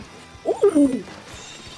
Gee whiz, this is a great showing right now from Fan Club. They're able to like really find at least a somewhat of a foothold in this game, but they have to watch out because all this chip damage coming down on the Len to stay alive. They're able to recapitalize on the zone now. Really close to this bubbler. What can they find with a punish? That bubble coming out as well, help make that space, but behind them, that zone needs to be capped once more. Those penalty points are nearly out of the way, but that Zuka from ooh, able to find two, but here comes Len to try and seal things off as well. Oh, big! Down to Schemo with the 10. That zone is in the favor of BTDX. They know that they can opt to play slow as they need here, wait to gather themselves because they have that lead of 5. 10 seconds left. It's going to be a miracle here if Hello Fan Club wants to try and take this back, as BTDX is just holding it strong, and I think that's going to be it. Unless, nope, just barely missing the cap. BTDX taking the second game. Big second game. That was, I like their counter swap. I felt like they had a comp that they had practice on Robo Ramen to start off, knowing that they were coming into this set, going to be playing that map, and then the patch came down and they realized, oh, well, we've got a Slosher, we've got a range blaster. They kind of got slapped a little bit in the last patch, and then went back to something a lot more comfortable for them, and were able to come out cleanly on top. It looked a little bit chaotic there through the closer to the end, with the fan club pulling back a little bit, but BTDX, they're opening with their 10, and that double Zuka, oh, that double Zuka, in my opinion, was what was pivotal and what really changed the map around. Absolutely here. As you said, they had a really good opening there at the start, and I think they were just able to continuously stagger Hello Fan Club, if I'm being honest here, and that stagger really just led them to bring it down to that 5, just being incredibly dominant in that game. And it wasn't until the end where Hello Fan Club was starting to, gather with each other, start playing a little more coordinated, but it still wasn't enough, as BTDX was still basically running circles around them for a bit. What a crazy match there. We had dominant matches on each side. I want to see if the next match is going to be a dominant one from either one of these two teams, or if it's going to be a little bit more of a scrap between the two. We will see. I believe our counter pick is coming through. It's going to be, no surprise here, Tower Control Macomart. I like it. Smart. Very, very smart, in my opinion, to take away the tower control map that isn't exclusively tower control, meaning that this can no longer be played on splat zones, which allows you to have more tower control maps in the future, meaning that Inkblot at any point in time we can still go back to. I like it, and anytime I say this time and time again, do not take a team that has Len on it to tower control. I scream it into the void. I've screamed it into the void. Last time I was on mic, I screamed it into the void, and people still picked it into them, and they lost. They lost, except one time, but that was a disconnect. It's like, don't mess with good blaster players. Those guys will shoot you close range or far. You could take your pick on how you want to go down, and we've been seeing it here left and right. Honestly, I'm just excited to see how it's going to go down, because as you said, these blasters are going to be excelling in this map and mode in particular here, which blaster, we do have the opportunity to see that blaster from BTDX. We did see Simo on it on the first match, but also that 10 was kind of crazy on the second one. I'm not sure how 10 is going to run here on this map mode in particular, though. Yeah, then again, usually for me, in my opinion, when I play 10 on this map, I don't. That's because I play Blaster. So, yep. I don't really have too much experience. But you know what, Simo? Love to see it. I don't play 10 on this map because I play Blaster. That's exactly what I would have done. Yep, and we are seeing those blasters from each side. I think we're seeing the regular blaster versus the range blaster. It's going to be very interesting to see how these two are going to be interacting here. Again, pain heavy comms from both sides here, so they can sustain turret control if they need it, which is going to be really huge. Already a pick's coming up on the board. That's going to be 2 down on BTDX. Hello Falcon did suffer a pick in the process, but these strikes coming out to make some extra space for them as they get this tower up and moving. Zuka trying to find the pick on Hello, not quite able to find it, as unfortunately the Zuka just turns dead ink right there. The tower continues to move forward. No, not move forward. It's nice and stuck there. That's a big touch. There we go. Yeah, this is going to be strikes coming out. What can those find, and what kind of paint will they be able to achieve? This is just a 1v1 right now, and Synapse, I'm going to be honest with you, it's an easy matchup. You just got to run down Simo and hope that you land those 2 shots. And it's landing them indeed. This tower continues to move forward, and we are seeing Synapse trying to move to the right, taking a little bit of a side trick to, you know, put more pressure on the members of BTDX. They have to look both ways here, but unfortunately with Hello Fan Club going 2 down, 3 down, Synapse is the only one left and is going to be forced to either look back or just pull that flank, and I think they might be going for that flank. Average, this would be a terrible way to tilt your team. Oh, team, I got 3 looking at me as the rest of your team completely fall down. It's easy way to tilt, but these players are way more skilled than that. Easy way not to have your team tilt. Great, you know what? Great team coordination there on the side of the thing. 2 people taking on Mecha at once. Yep, I love to see players working in pairs because it's just like if you're playing Splatoon, you're going to be trying to play unfair fights as much as you can here because that just guarantees you a win pretty much, and well, win in your fight. Let me be clear. But it looks like both these teams are going to be back to this somewhat of a neutral state here as they're trying to find advantages here, just waiting for the opportunity to come through. Unfortunately, one of the members of the Fan Club going down here. Whether BTDX is going to be able to collapse upon this is going to be a question because those strikes are coming out, but it's always a Kraken as well for Simo trying to look and find the picks on the pencil. Finding it successfully was going to be huge, taking out an anchor, and that is 3 down on Hello Fan Club. Speaking on your point from before, good players, really good players win all their 1v1s. Better players don't take 1v1s. It's and then Melon wins 1v4s because that's just Melon. It's just like there are some exceptions. Oh, yeah, just as fast though. Oh, that was close. Yeah, that was very close to lead being swapping over. I'm not too worried if the lead swaps over right now. That's why we're not really focused on it because this map is won and lost on second checkpoint. I've said this a million times. I'll say it again. Won and lost on second checkpoint. You get that second one, you can defend that second checkpoint. Absolutely here. The second checkpoint is like the biggest contender for pretty much every or almost all like tower control maps, and we're seeing it. Right now we are also going to be seeing a turn of hand right here because Hello Fan Club just went 2 down and BTDX has to find an answer and get some control here of mid before the rest of their members get back here. And we are seeing them quickly take that space. That's what I love about seeing higher level play. I love seeing just how fast these teams move and are quick to take that space. And whoa, Delta on that Sasha able to find the pick right now. Trying to find another one on Len, but who's going to be winning this grab here is the question here. And it's going to be a trade instead. I would just call that a trade. Henlo came in there and stole and cleaned it up because Len wasn't able to get that one done. That was honestly a solid stall from both those players. The lead, it is very close to being swapped, but again, it comes down to the second checkpoint. We are under a minute 30, so this lead could actually prove to be a benefit. Oh, that double with the Zuka. Oh, it's going to get really tough here unless the Penta can take a pick on the tower right here. They are 3 points away from that lead, and that lead is going to be swapping just right there for BTDX, and just, members are still being picked off on both sides right here. They're going to be trying to get as many points as they can here of your BTDX, but I don't know if 2 of them went down or if it was just 1, but it looks like Hello Fan Club finally, that's going to be strike. That might just turn it back around in the favor of BTDX. Yeah, we have to note, that tower touched second checkpoint. It didn't cap anything onto it, it just graced it. So you can't, if you're bet, you cannot bank on the fact that you have any progress on the checkpoint. If that thing touches second checkpoint again on the other side, for the Fan Club, they will win this game. Yeah, that's what they're going to be banking on here right now because Hello Fan Club, I think, is going to be realizing here very quick that they have to get moving, especially because this is 30 seconds left on the match. It's like you have to either take the risk and possibly risk losing your entirety of mid, or and take the risk and possibly just take the lead in general. So it's like if you want to win, these risks are what you weigh out, and it's what you got to do. The Kraken, it had to be used early to slow this down. Can it get anything? No way! No way. I thought that was going to get more than just that. And that's your blaster player gone. Land on the offensive. Can they find anything? No, they're going to get punished, and probably these jumps as well. Ooh, and just like that, it is over. BTDX being able to find that lead of 5 extra points over Hendo Fan Club, bringing the score to 2-1. Yeah, 2-1. That was really good. They were down. They kind of got thrashed on game 1, but game 2, I'm amazed. I do have to say this. You don't take a Blaster player to tower control. You don't take a Blaster player to tower control unless you play Blaster yourself. Absolutely. It's like you gotta know the name of the game. It's just like that's the best way to counter. If you know weapon, you can counter it better than a person that doesn't. And but it's a skill matchup. It's like taking E-Leader to Splatoon 1 Moray Towers. You have to be better than the other E-Leader, or just counter the other E-Leader to like make them not do as much damage. It's a hard skill matchup that like if you're not gonna win it, don't take it because you're putting yourself at such a disadvantage.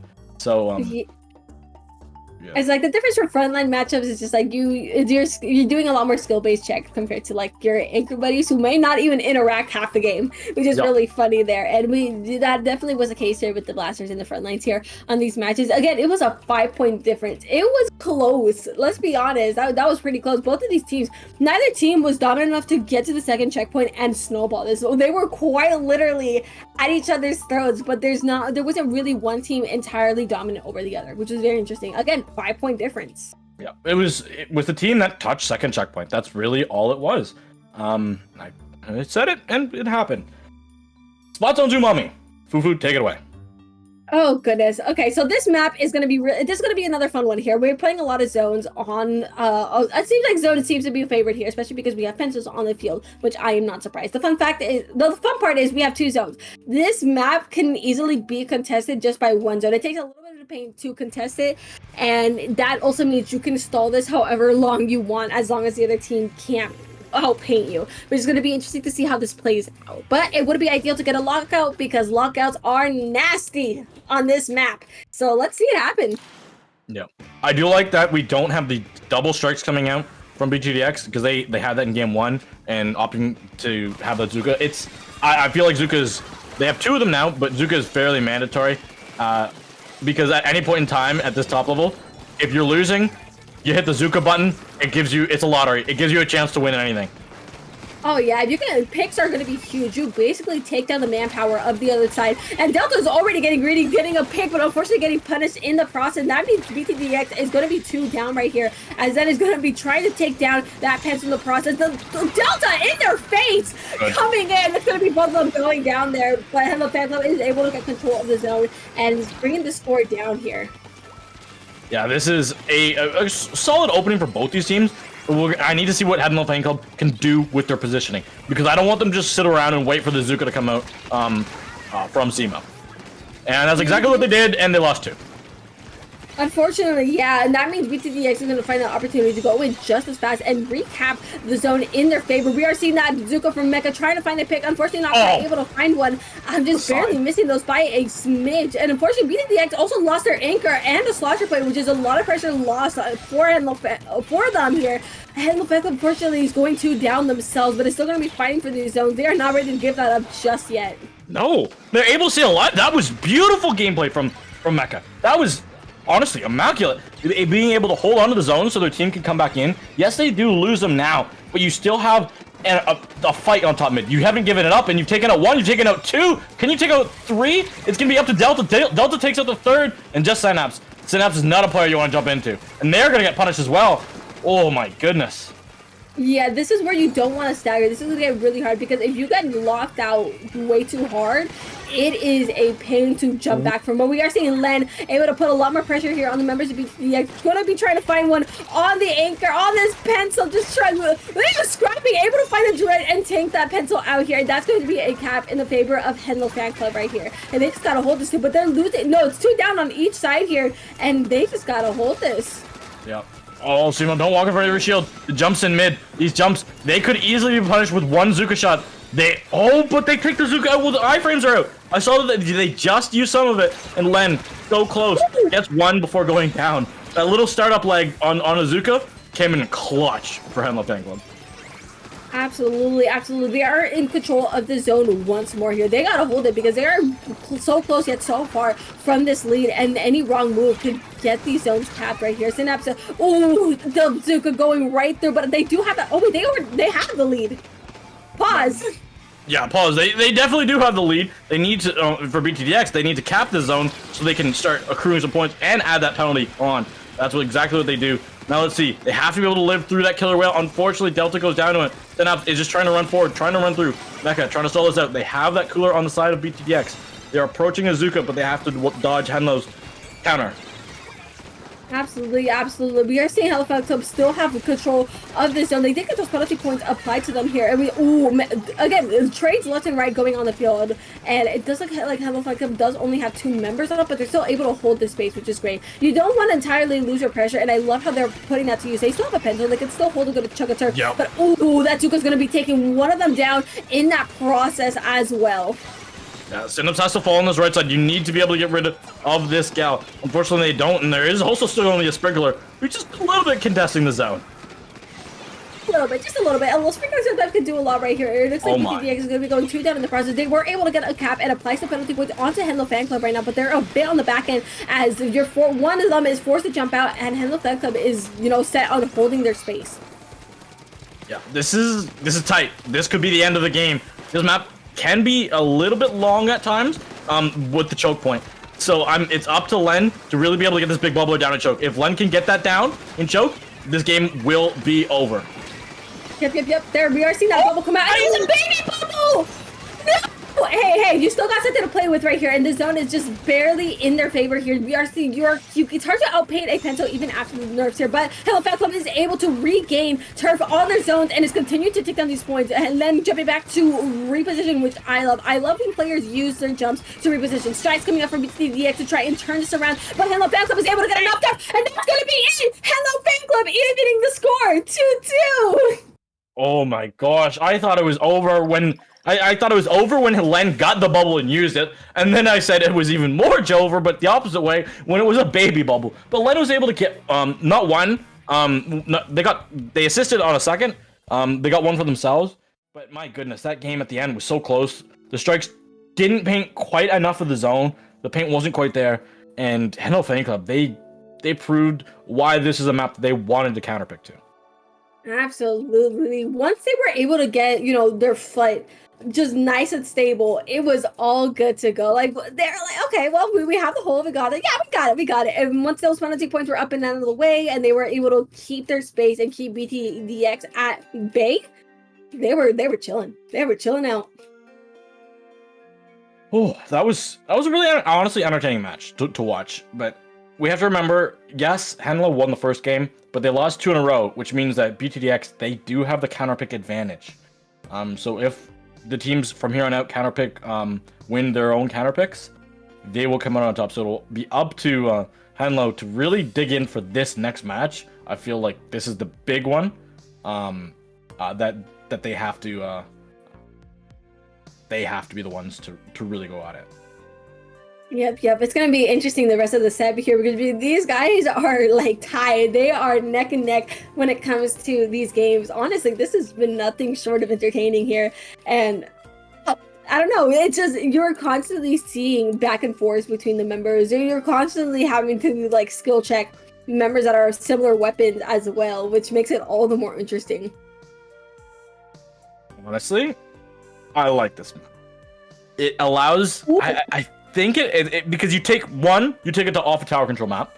I know BTDX won the tower control map, but I'm still hesitant to want to ever take Len to any more tower control maps than need be. It's playing with dangerous fire. So by playing it Hagglefish like this, you have that little advantage. And also Tent kind of does like it here, like a lot. Oh yeah.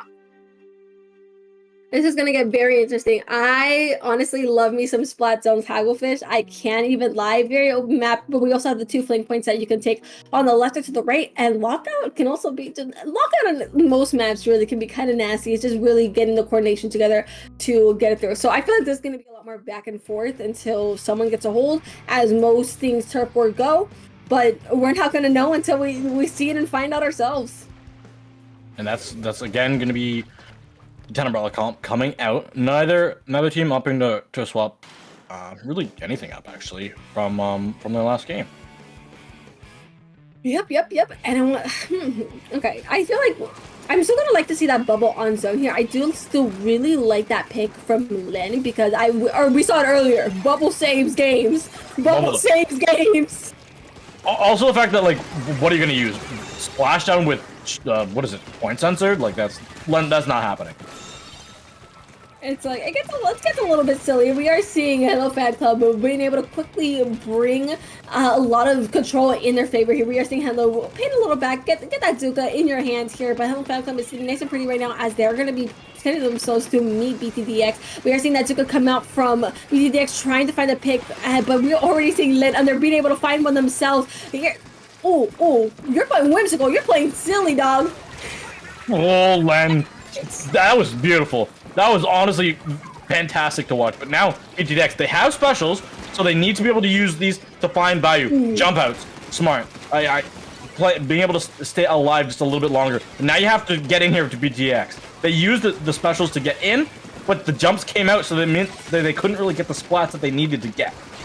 And now we're fighting for the zone now right here, but Hello Fan Club is still pretty, in control. They're still out-turfing members of BTDX, and with two of them going down, Hello Fan Club is still well in control of the zone as well. BTDX is in a tough situation. It's a miracle if they're able to get back to the zone, because I'm pretty sure this is going to be a knockout situation here for Hello Fan Club, and just like that, just as fast, Hello Fan Club taking another game.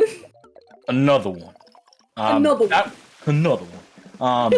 That was that game was so fast. The splats that they weren't able to find with the special push, in my opinion, was what won it, because we saw half of the members of Hello Fan Club run away, and the other two, one stayed further back in the zone, and Synapse absolutely just pushed forward, pushed down mid, hid behind their splash wall for a little while, and I don't know if they traded, but they fell. But by that time, their teammates were able to jump back in because they had tactical. They had the tactical jumps, which when you factor it in, if you get tactical, jump to spawn, and then jump to a teammate who's safe, it's faster than if you were just to jump in, if you were to run in there and die. And also, you still have the remainder of the tactical to your advantage, which is exactly what Hello Fan Club did. And now you're fighting against. If you're BTX, you're fighting without your specials into a team that still has the same tactical that they had before. It's Cooler is kind of a crazy special, if you ask me. It speeds things up. It allows you to go pause and trade. It does all so much, and I love it. I love it. I can't even lie. It's like I love and hate that thing at the same time. I can't even lie. Yep, for real. And this is match point. Hello Fan Club. If they come up with this. It's all theirs. They will win this this matchup for their week one against their week one opponents. Which we'll see what the counter pick is going to be. Clamblett Scorch Gorge. Oh, we already know. I said it. You had to talk about your beef about it last time. I'm going to talk about why I love this map. There's different avenues and different opportunities to go in. It's a Clamblett map that people have liked throughout the history of this game. It has favored different kinds of weapons. Midline weapons can work well here. Not short range weapons, but like short range weapons work here can work here very well, and you don't feel like you're getting locked out like by a backline, except on zones. And backline weapons, for the most part, all of the ones that are not named like normal chargers can like it here. You can see different spotlings, different bows. Even Xblo and Blobber had homes here at times. So it just offered a lot of variety of weapons that you could see here throughout its history. And also, this map was entertaining in crab meta, which not a lot was entertaining during crab meta. Oh my goodness, you just flashed me back all the way to crab meta.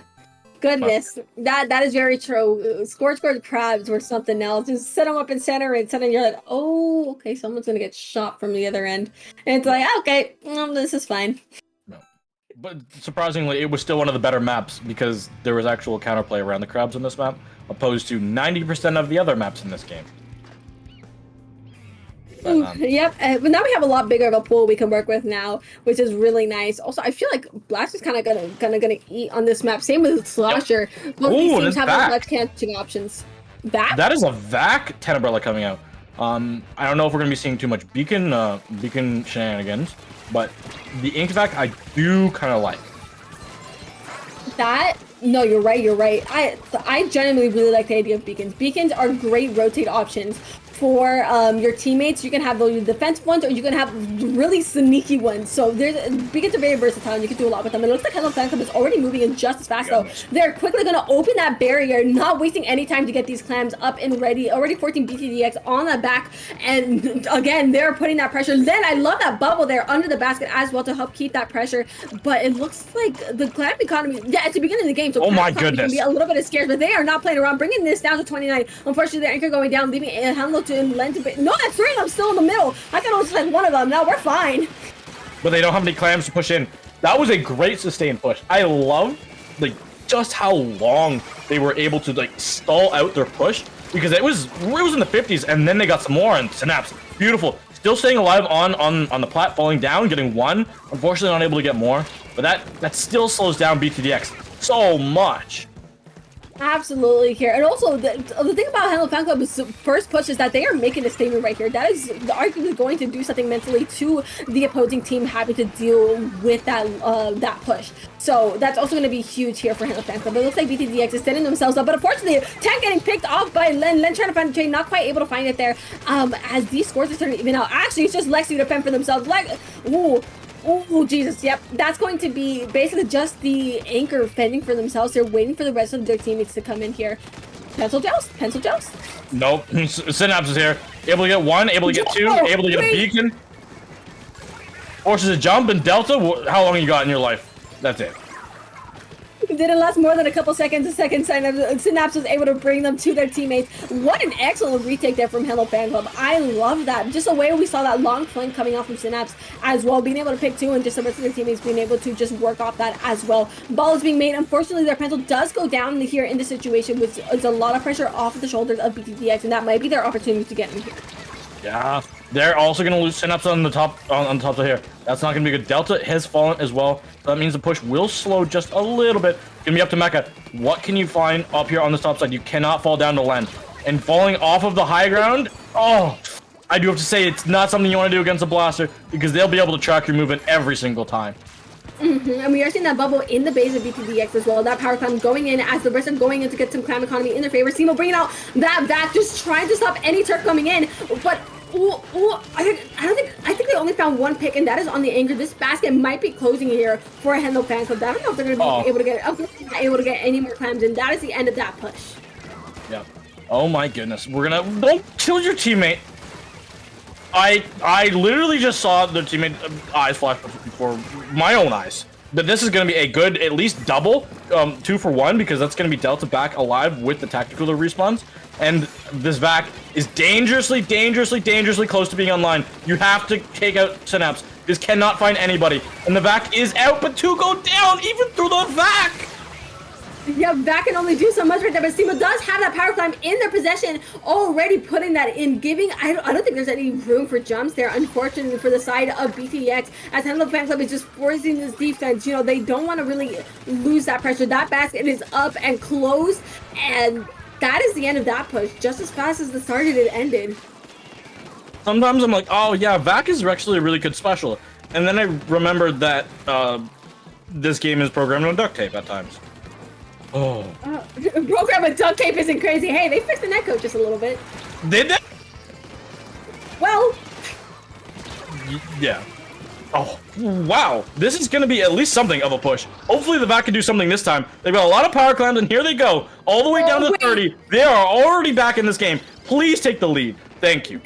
Yep, just like that, we got a load of clams in, and that lead is going to be taken here, and they have 35 seconds to make, this is the only chance that Hello Fan Club now has to get themselves back to the lead, and they cannot lose their heads here. BTDX had a great push there, being able to take the lead themselves here. All they got to do is hold it. If they can take a hold against Hello Fan Club, they're going to be sitting nice and pretty here and bringing that to Game 7. So there's a lot of pressure on both sides to either hold this or get this push up and going here, and Hello Fan Club is slowly approaching the base of BTDX. You lost 2, you lost 3, that's gonna be it.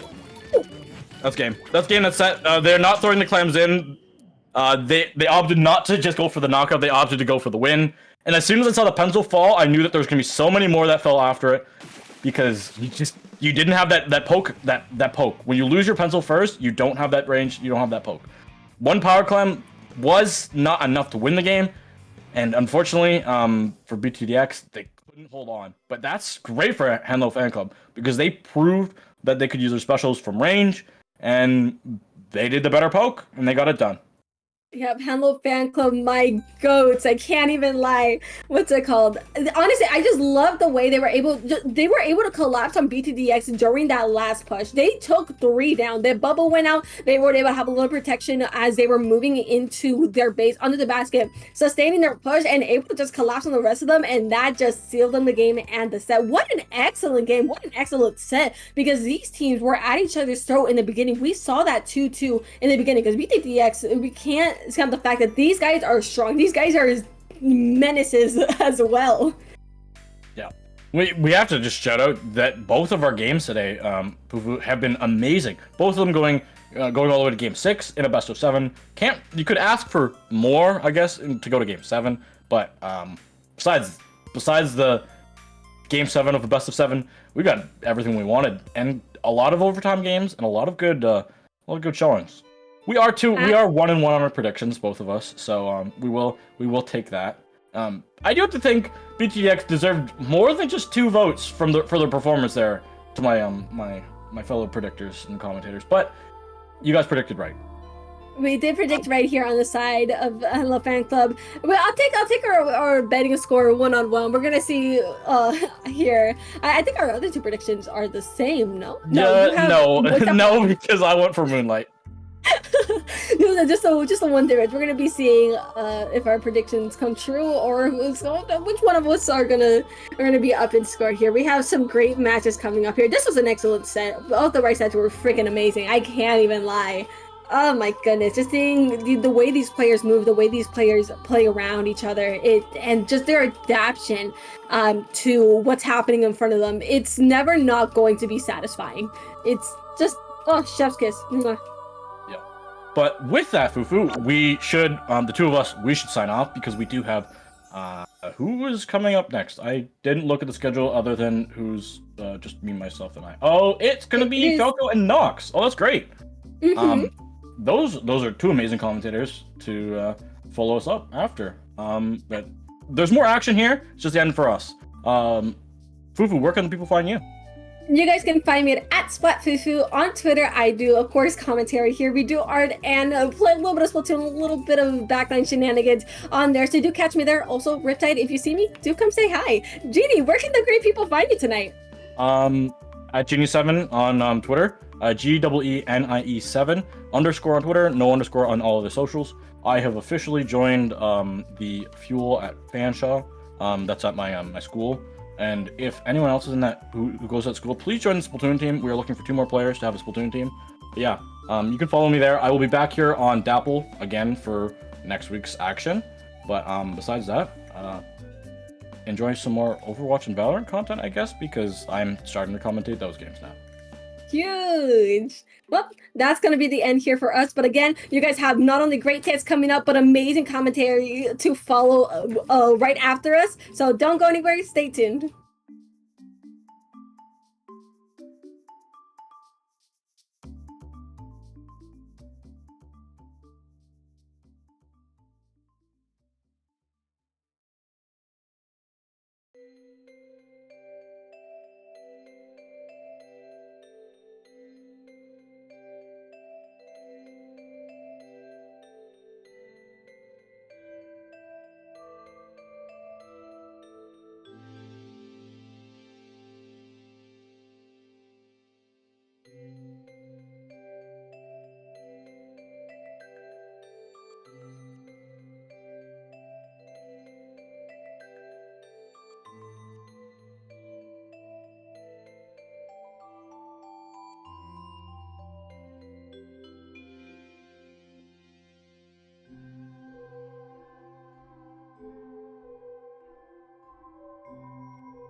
Hello, everybody, and welcome back to our 20XX League here on Dapple Productions. My name is Falco Flyer, and I am joined here with Nox. Good afternoon, everybody. We have an exciting set between Gru and Moonlight.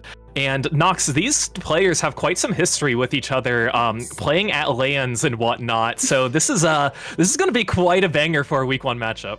It absolutely should be, and definitely two teams that have, at this point, well, Gru hasn't as a team been around a lot, but every player there has been. Well, it's basically FT1 and Starburst combined. Like, just some Gray's rotation. also there. True. You can't underestimate what Gray does in a comp. Yeah, it's going to be a very fun matchup. So Bagel from Gru faced Moonlight at LTC 2024, beating them, and then Shadow, who's playing for Moonlight, they're the only ones who played in Ludi actually this past season, playing on Choo Choo. And then at Riptide 2023, Bagel and Kyo, they did face Moonlight. Arashi was in for Omega wasn't there. And then Biscuit and Bagel, they were on the Starburst roster that won LTC 2023. So a lot of just like, again, the top level player swap that we have here. Gru is, you basically pick up a very high level players, and Moonlight, a team that's really disbanded but kind of came back. We're excited to see what they can bring to the table. Yeah, they're definitely, if you look at the commentator predictions, there is definitely a favorite out of these two. I would say that most of us are expecting Gru to come out on top, just with the names that are there and the amount that they have played together and the reputations all of them have. There's definitely an expected outcome. Yeah, but hey, that's not to say that there aren't upsets that can happen. And absolutely. Really for every single match, there's at least one commentator who picked, I'll say, the underdog or somebody. I think this one was Genie in particular, who said Moonlight could win, which, hey, I mean, they've beaten members of Gru. Yeah, they've beaten them at LAN. It could technically happen. It's not impossible. It would be very surprising, but that makes it all the more fun if it does happen. Yeah, of course. And again, to reiterate the maps and modes and how the counterpicks works, we are always going to be starting off with Splat Zone's Robo Ramen here in Week 1. And the counterpicks, there you can choose between Splat Zones, Clan Blitz, or Tower Control. Rainmaker is not in this rotation. You cannot choose the same map again. And Splat Zones, has the most maps that we can choose from for this league, primarily just because that's what's preferred to be played anyways. So I wouldn't be surprised if we do see a lot of Splat Zones counter picks, but we have seen some clams and some tower here and there, Nox. Yeah, I mean, I think there's a lot of benefits to other modes along with zones, especially if you're having a hard time necessarily getting a break on zones, finding a way in, especially Clan Blitz out of the options we have here, just because I break up the modes in my head to Splat Zones and Tower Control are very similar, and Rainmaker and Clan Blitz are very similar. Because in Rainmaker and Clan Blitz, you control the speed. You control the speed of the game, whereas in Tower and Zones, it is the game choosing how fast you play for you.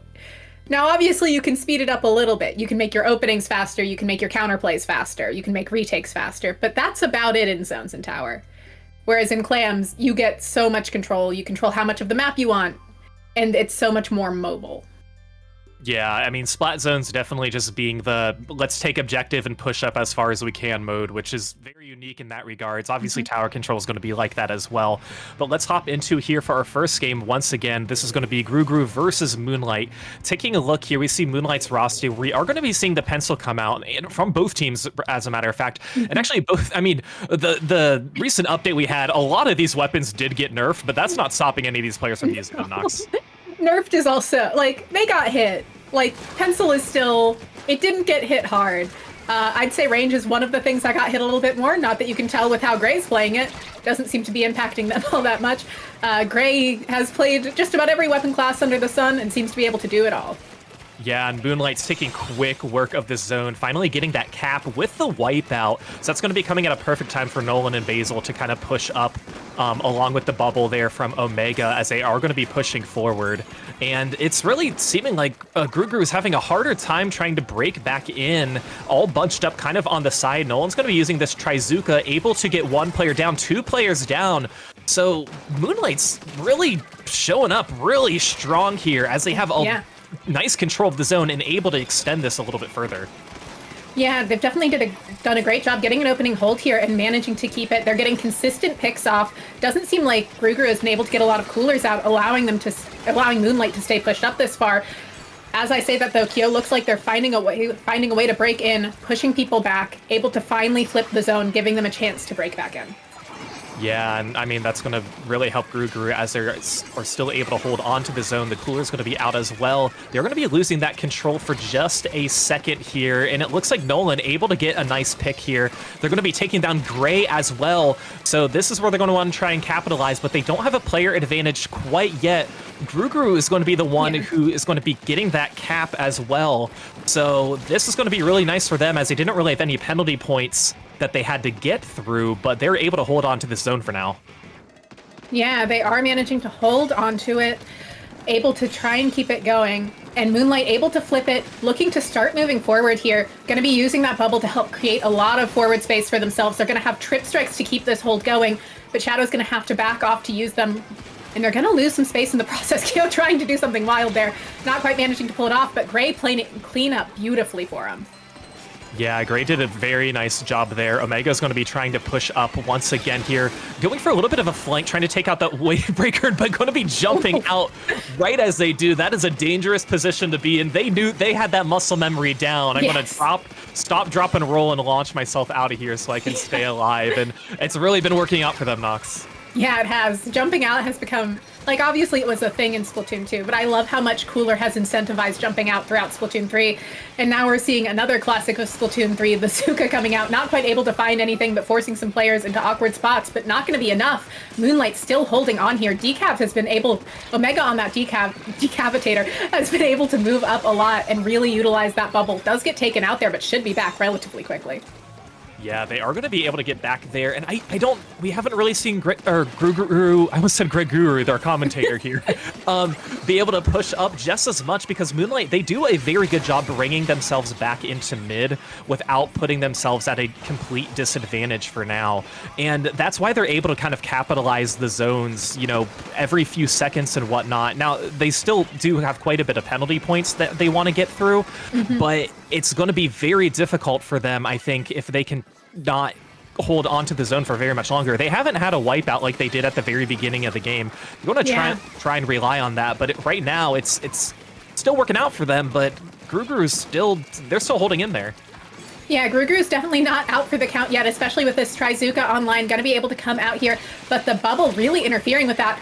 The pencil able to take out, Biscuit able to take out the decavitator, Omega there, and now we're seeing Moonlight just clinging to this zone, knowing that they just need a couple more points.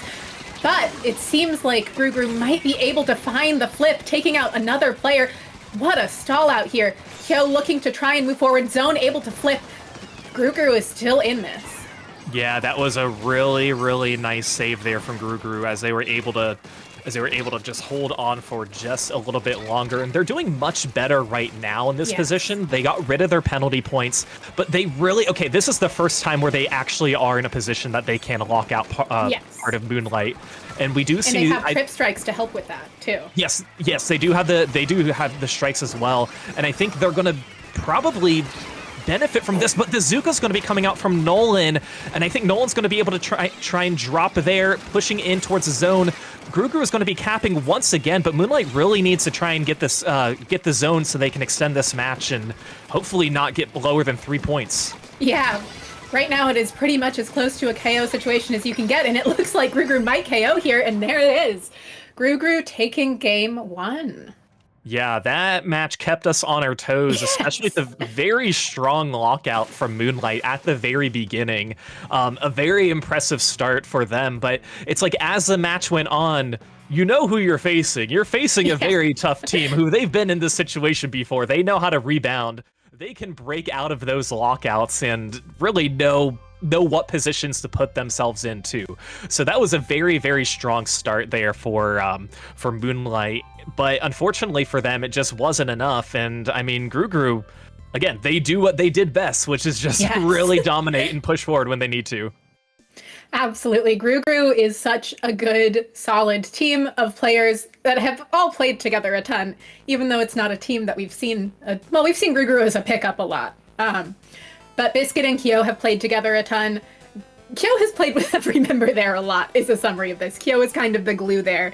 They know what Kyo wants to do, and it's all about figuring out how to set that up. And seeing Gray on that range blaster after what feels like years of seeing them on the Zap is very fun. Yeah, it really is. And I mean, Zap it's not one of the shooters we see like super often, just like a splatter shot or any other shooter like that. And especially with, I would say, how diverse some of the weapons are now. I know before it was a little more stale, but it's always nice that we have just really sort of any sort of weapon diversity. And I know especially in the more recent updates with the blasters really coming into play. Yes. And we have a lot of strong blaster players at this level too, so it's always nice to see weapons like that.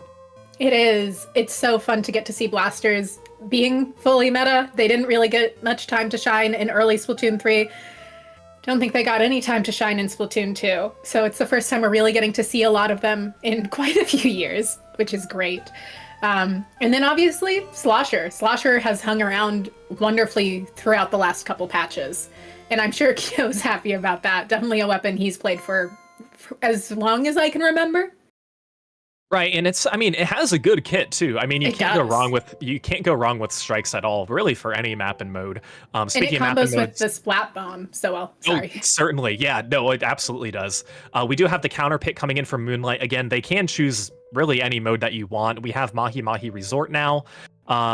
Again, I mean, this is a fun map. I'm not gonna complain or really like set up any predictions about it too. It's just, I don't know. I think it's going to be just as lockout heavy as Robo Ramen from the first game. Now, there is more retail space you can take in mid. There's I would say, less places that you can hide in mid as well. A lot more open air. So Zuka's might be coming into play here again, but I don't really foresee many weapon changes between these two teams. No, I'm not expecting to see significant weapon changes at all. We did see a couple tents earlier today coming out from other teams, but I'm not expecting that from either of these teams. These are not tent teams. This is a tent map, though.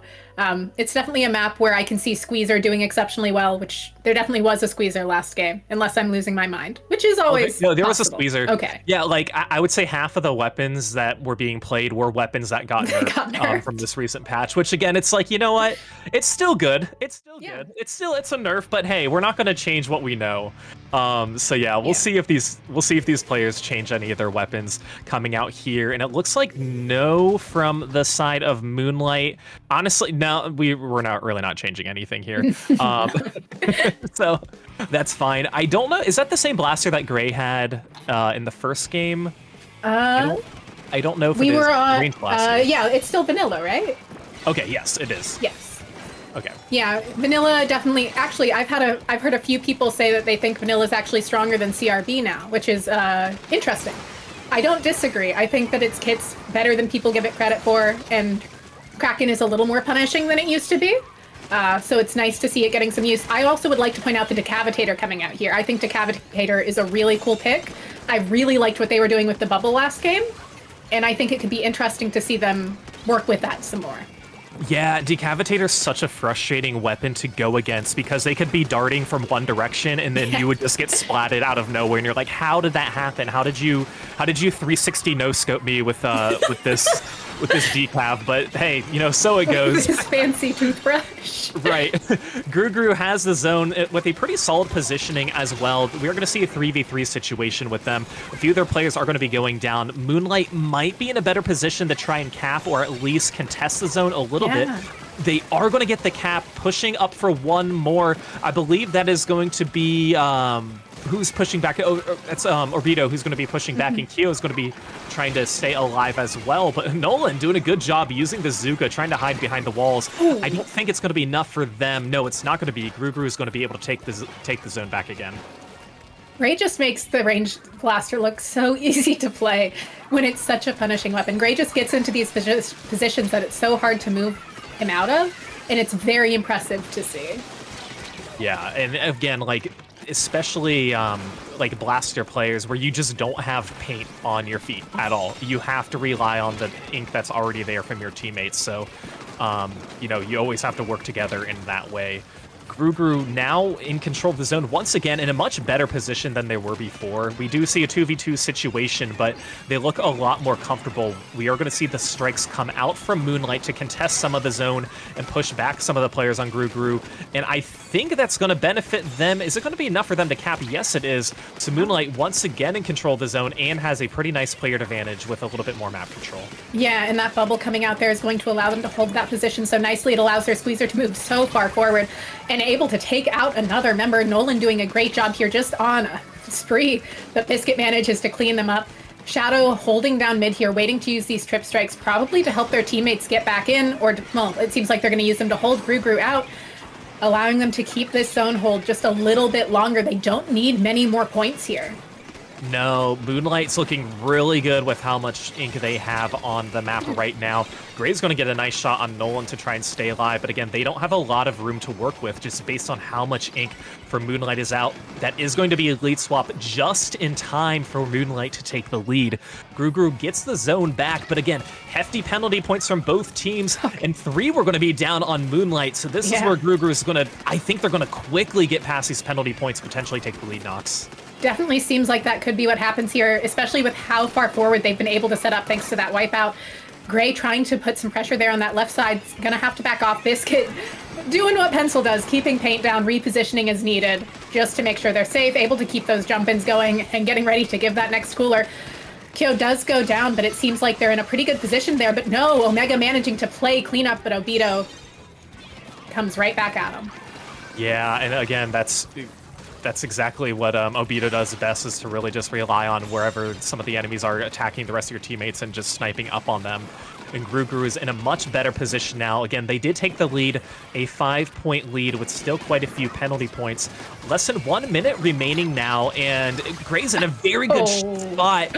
Gets 2. That is going to be very key because Omega's the only person alive right now. They have bubble ready, and they're going to be dropping down, and there's really no place to go once they drop. And that's the hard part about using the decapitator, since you get launched forward. Sometimes if you drop accidentally, you just really can't recover from it. And is this going to be game? It is. So Grugru, yeah, winning game 2 in I'd say a more dominant fashion, especially at the beginning, than their first match in Robo Ramen. Yeah, they did a really great job there.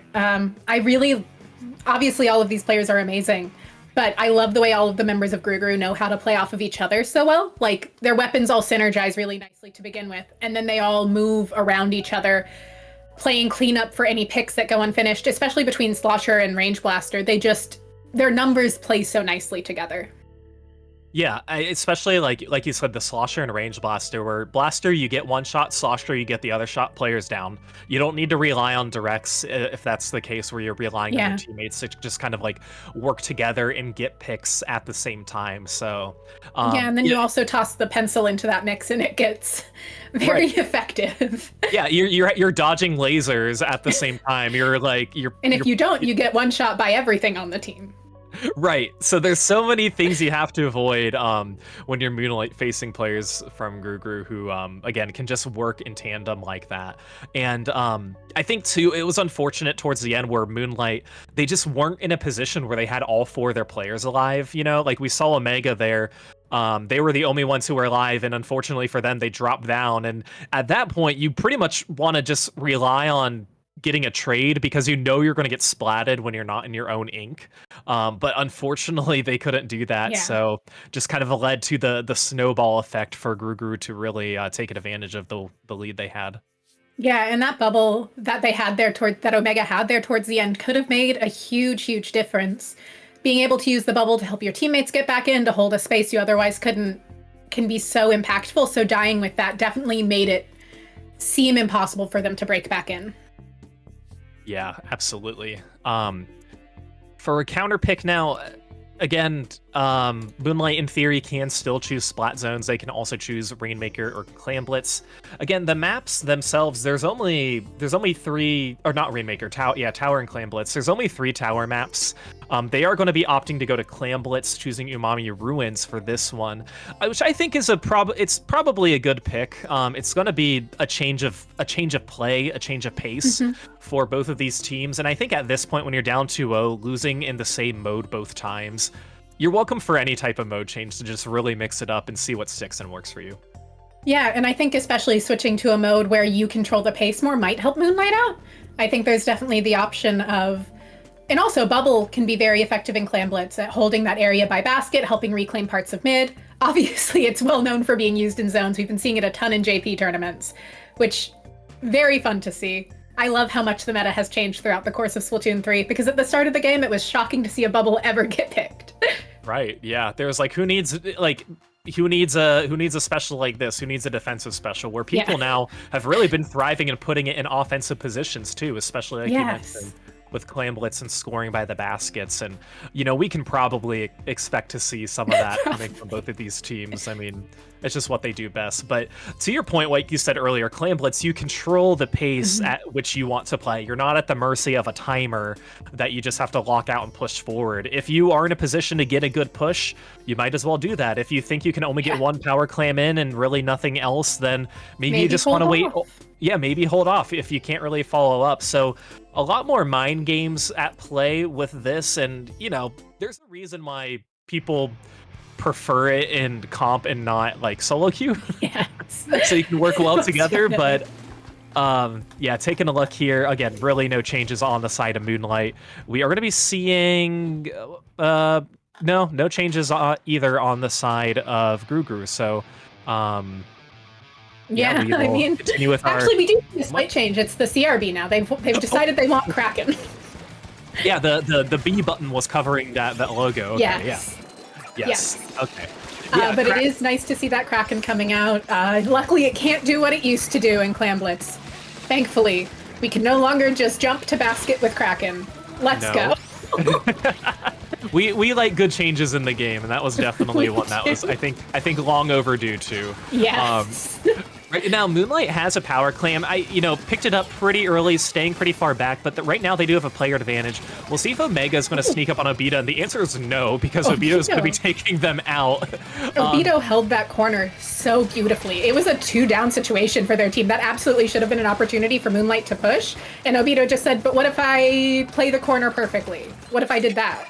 Yeah, what if I just like turn around and shoot whenever I can and then hide behind the wall whenever I don't have a shot that I can make? Exactly. Yeah, did such a good job not revealing their position. Can Omega get that snipe on Kyo? Yes, they can. And right now, Moonlight's looking to... I was going to say, looking in a little better position, but no. 3 players from them going to be going down. Basil's going to be going down too. That's going to be a delayed wipe Nox, and Gru-Gru's got to capitalize on this. They do, but that bubble's going to make it hard. Although the Kraken chasing them out of it might be a little helpful there. Gray doing a great job taking out Omega there, allowing their teammates to start trying to move forward. But we see the pencil clean up amazingly. Shadow looking to move forward. That's another 2 down. This is a very classic Clam Blitz situation, and we might not see a push until the last minute. Yeah, for real, if there's going to be all this back and forth, a lot of the trading that we have, that's definitely going to be it. And I think, too, this is one of those matches where, like, if there is a push, I think it's going to be at least a 30 to 40 point push. Yes. We're not really going to see the one-and-done power clams because, again... Probably not. These players know how to push forward and when to push forward and where to position themselves. And speaking of positioning, Gru-Gru's doing a little bit of a better job, but 2 players are now down. It is just the Pencil who has a power claim. Can they take out Kyo? That's going to be a trade there. But Gray's going to be pushing. Yeah, Gray's here. It's going to be tricky once their Kraken ends. Wisely, I was going to say going back, but no, now they're behind the basket. But also, how are they going to get Gray out? I know, it's serving as a great distraction, but Basil's going to be taking them out. So that was I don't know, that was a questionable play at first, but it seemed to work out and at least distract members of Moonlight. It definitely slowed Moonlight down. I don't know how useful that was, but it definitely slowed them down. Good splat bomb there from Gray. Not a weapon you often see use its splat bomb like that. But that is a 2-down situation on the side of Moonlight. Grugu going to be looking to move forward here, going to need to take out Omega, but Omega manages to jump out in time. No specials online for Moonlight. No specials online really for either team, so it's just going to be an all-out bloodbath to try and get in there. Yeah, and again, they have a lot of claims. They have 16 claims. No power claims formed, though. Gray, and I believe that was also Abito, who's maybe... That was a really good jump. Kyo's trying to trade some claims here to get Gray to form a power claim. They are going to be scoring now, as Kyo's going to be trying to get a pick. No, 3 are going to be down. It is just going to be Gray in the Kraken right now. So this is the one-and-done power claim push that I'm sure Grugru was hoping they wouldn't get. And really, the first push after 3.5 minutes, this is going to be the lead for Moonlight. And there's the bubble. There's the bubble. Again, that was an immediate counter push with the lead. So it's hard when you score first and you just aren't in a good position to defend the basket when you have these players go down in a staggered manner. And that's why Moonlight got down to 45 and really seemed to be in a much better position with this last minute remaining. Yeah, they definitely have been. Moonlight has been playing this very well. They did a great job on that retake, essentially, on that push, on that counter push. There's the word I wanted. And we're going to see trip strikes coming online here to help get Grugru in. They're going to have a hard time, even though it's just the pencil and splatter shot, because they're a player down. But seems like they might be able to get in. Kyo's going to have a power clam, going to be able to get it in, but they don't have many to follow up with. No, and I think now that it's really just going to be who's the shot player? It's just going to be Obito who's going to be throwing some clams in. 58, and you have your pity alive. You're not going to obviously score that now, but just knowing that you can keep this match alive, yes. I would imagine they're just going to hold on to that for a little bit longer. But this is like a 2-step process. Number 1, get Moonlight out of mid, and then number 2, actually have the resources to potentially take the lead. And it seemed like they were doing step 1 pretty well, but now some of the members on Moonlight are going down, or are on Grugru are going down too. So we'll see if Moonlight can hold on to this. And it looks like, again, they're in a really good position too, as Gray is struggling to push forward, and they're going to be flanked there by Shadow, who is going to be going down. Yeah, this is going to be a really good game for them. Yeah. And yeah, Moonlight's going to be on the board for the first time this set. Yeah, Moonlight did an excellent job there of knowing that they needed that counter push. They got enough clams in with that counter push, and they played good defense at their basket. The bubble coming out from Omega there was huge. Omega was just huge in general that game. A lot of the big picks we saw came out from Omega that just completely shut down Grugru's pushes, really showing off how well the decav can move around the map and how effective it can be at getting those picks. Yeah, again, this was a great counter pick by Moonlight, where they were able to kind of control the pace of the game a little bit. And really, it came from that counter push that they had right after Grugru scored, just the one power claim and done. And then Moonlight, they were right there with the power claim, ready to follow up and get that lead. So it's hard to come back from that sometimes, and especially when it happens later in the game too. Again, that was over 3.5 minutes into the game when the first score happened. So yeah. Grugru, they really didn't have much time at all in their arsenal to try and take the lead, and they had quite the hill to overcome. They definitely did. And there's also that element of, I don't know what Splatoon stream I watched a million years ago at this point, but it was some tournament stream, and it was one of the first Clan Blitz tournaments. Sorry. And the big thing that they mentioned was that you really want to get a push below 60. And to me, as a completely casual player at that time, I was like, oh, wow. And I've hung on to that tidbit forever. And it's something I will always harp on. You really do want to get that first push below 60. Yeah. And again, sometimes it's like the back to basics really, you really got to keep those in mind too. And it's, again, there's a reason why 60 is a number of 2 power clams, because it's harder. That's much harder to really get past than I'd say like any other number, because it's hard to really throw in all the single claims to get below 60. So whenever you can throw those 2 power claims in to do that, it's going to be good. Grugru is going to be choosing their counter pick, going back to Splat Zones. To me, that is no surprise, going to Macro Mart. And really, based on their play for games 1 and game 2, again, started off a little bit slower, but they know how to come back. They know how to avoid the snowball effect. They do. And to really not stay knocked out. They know how to bring it back. Also, they've got a bucket player. Why wouldn't they go to Macomart? Stacks. Why would they not want to put Kyo on Macomart? Also, Range Blaster does great there. Gray's gonna thrive. And then Shot does good everywhere. And Pencil does good everywhere. Yeah. This is a textbook map and mode for Gru to counterpick on. So yeah, it's also just the map mode for some. Everyone loves it. Good for them. Good for them, indeed. Gru is going to like it even more if they get this win and go up 3-1, because that way they'll only need one more win of potential 3 more games. And Moonlight here, they have a win under their belt, so they don't feel out for the count. Yeah, they can avoid the sweep, and again, they would have had to known this was coming up too, I would imagine, for a counter pick too. So for them, it's going to be no surprise. One thing we haven't seen is Shadow on the tent, but there's a time and a place for everything, and for now, it's not that. They've been sticking with the shot pretty much the whole time, and again, same weapons from both of these teams, and we are going to be going back to the Wave Breaker blaster this time, so the vanilla range blaster. I mean, there's definitely a lot of fun parts to Wavebreaker. I don't think Gray is that concerned about which special they have a lot of the time. I think this might be more of a suction bomb over splat bomb thing, if I had to guess. But I could be guessing wrong. Biscuit, pretty far forward there on the pencil. Yeah, they were pushing pretty far forward, and that's pros and cons to that too, because it's really hard to escape once you push that forward. Lots of trades happening over here on the right side by Stacks. Oh, and that's going to be a really, really nice pick there from Biscuit, taking down a few members on Moonlight. And this zone keeps going back and forth with how it's contested right now, but Gru seems to be in the better position, having a little bit more map control. Getting one poke there on Omega, as Omega's going to be taking down Kyo, pushing over here by the left stack, going around, using the bubble to help them stay alive. But no, unfortunately for them, going to be going down to Obito, as Gru, they never let go of the zone during that entire interaction, so that's really been helping them out. It definitely has. They've been doing an incredible job, but now we're seeing the cooler coming out for Moonlight, Zuka coming out, but not going to be enough, able to get cleaned up by Gray there. Gray and Obito moving really well off of each other there, now separating. All of them looking to move forward, though, really claiming this right stack that's supposed to be Moonlight's. But it's Gru's now, I say, as Azuka has managed to take out 2 of them.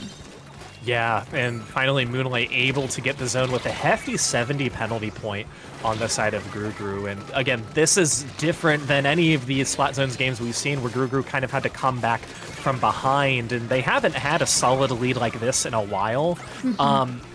So I would imagine this is already looking better for them than any of the other Zones games, but Moonlight now here is in a different position where they have to overcome a pretty heavy deficit if they want to try and come back, and they were able to get the zone down to 57, but it looks like that might be a cap on the side of Gru, and it is, so they're able to keep that alive, but again, a hefty penalty point they need to get down. Yeah. Obito has been doing an excellent job with movement throughout these games, by the way. They've been moving incredibly. They so crisp, so sharp, and so effective at getting where they need to get, and now Gray is pushed so far forward, managing to jump out there just in time, and now going to be able to pester Omega by the stack and actually force them to jump out. Yeah, that wasn't a very far jump, but it was absolutely necessary to get yourself away from the wall where you just had nowhere to go. So that was a very nice jump out for them. And Gru's looking pretty strong here in these last few ticks here. I'd imagine their penalty points are going to be going down. They're going to try and avoid some of these specials coming in. Moonlight trying to push towards the zone. Is it going to be enough in time? No.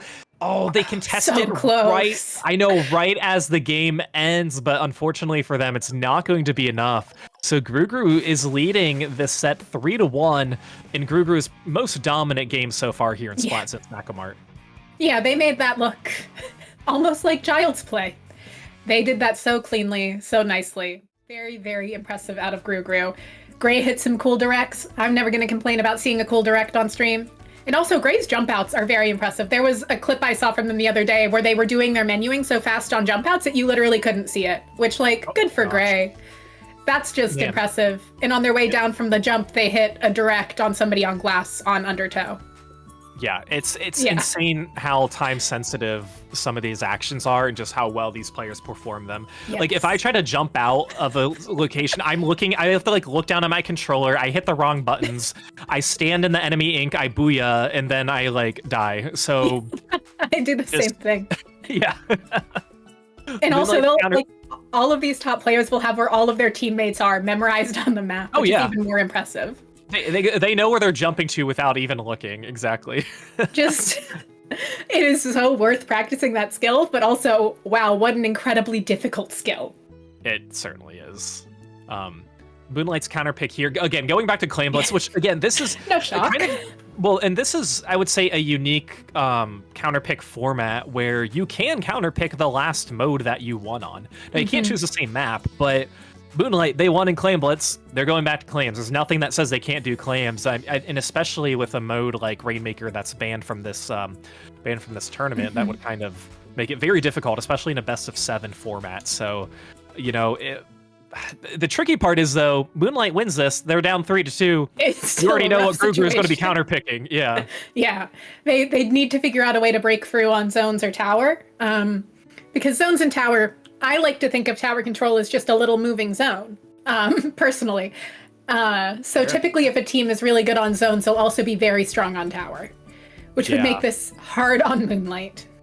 Yeah, and again, we're focusing on this game, but the other 3 potential Splat Zone matches that can be chosen are Hagglefish Market, Barnacle and Dime, and Umami Ruin. And actually, no, I don't know. It was Moonlight who chose Umami. But I think Grugru can pick it for zones. I don't know for sure. I could have one of the TOs yell at me in my ear if I'm incorrect with that. But they're really slim pickings here for this tournament. And it's meant to be like that too. Yeah, it gives teams a better ability to practice for these games. It makes it so that it can be more controlled. It's why Jackpot, it's not that we like to talk about them much right now, but it's why the team that won the Ink TV Resurgence League won it the way they did, because they were able to get so comfortable and so used to those maps, upsetting the expected winner of Starburst there. And along with some meta shifts that were happening at the time. Yeah. Biggest change here we see is Omega is going to be using the Wiper instead of the Decapitator this time. So that's a pretty big change, though. Yeah. It's going to be playing pretty differently too. But we are going to have the stamp that can come out with the Wiper to try and help them out. And right now, Moonlight the position is good. The player advantage is not that great. Shadow, okay, that was a very risky play to get that close with 7. I didn't see that last power clam, and I'm glad they did for their sake, so they were able to score. But this is going to be a one and done push, Nox. Yeah. Which, like we were talking about earlier, not necessarily what you want to do. Now Kyo's set up under your basket with the power clam, not something you want generally. And also, another big advantage for Grugru here is that they can play around ledges so well. They don't necessarily need to be up on that plat to be applying pressure. And still not going to be a big push coming out here. Biscuit still holding that position somehow, though. Yeah, it's still enough to take the lead. So, like, in theory, the game ends now. Grugru's going to win. But to your point, the next power clam from Moonlight will have them take the lead. So we could see a back and forth game. But hey, this is already a much quicker pace than the previous Clamblitz match that we saw during Game 3. So yeah, I think that Umami and Inkblot both tend to be pretty slow Clamblitz maps that can have really high potential pushes, whereas Museum tends to get more consistent pushes throughout the game. Right, consistent and maybe a little bit slower too, where it's not as snowbally. That's exactly correct. And yeah, this is exactly what we see coming out from both of these teams as they started pretty strong. There's a jump. Did you see a jump? Oh, they're going back. Okay, they're going back to their Less basket. exciting. I saw that too. I was like, wait, who's over at their basket? I don't see anybody. How'd they sneak there without us noticing? They didn't this time though, but nice hammer throw. Yeah, and I think this is where Moonlight's really going to thrive a little bit. They already have a few players up here on the ledge. Omega going to be getting that power claim in. Again, that's going to be enough for them to take the lead. There's another power claim coming in from Basil, but they only have 2 players alive. Basil's able to get it in. That is going to be a delayed wipe. So Moonlight getting down to 50. Again, a better position than what they were in before. So again, they just got to hold it out for the second half of this match, and they're keeping up the pressure with this. They don't have many power claims, but they're keeping up the map control. Yeah, and that was a really nice play from Omega. Completely slowed them down. It's a 2v1 situation. Moonlight at the advantage. Biscuit able to put out a lot of pressure real quick here, but not going to be enough to really get their teammates in. Kyo using trip strikes. There should be a cooler online any moment, but Bazooka coming out really trying to slow him down. Yeah, Zuka is slowing them down. They're just really not finding any opportunities to try and move anywhere else.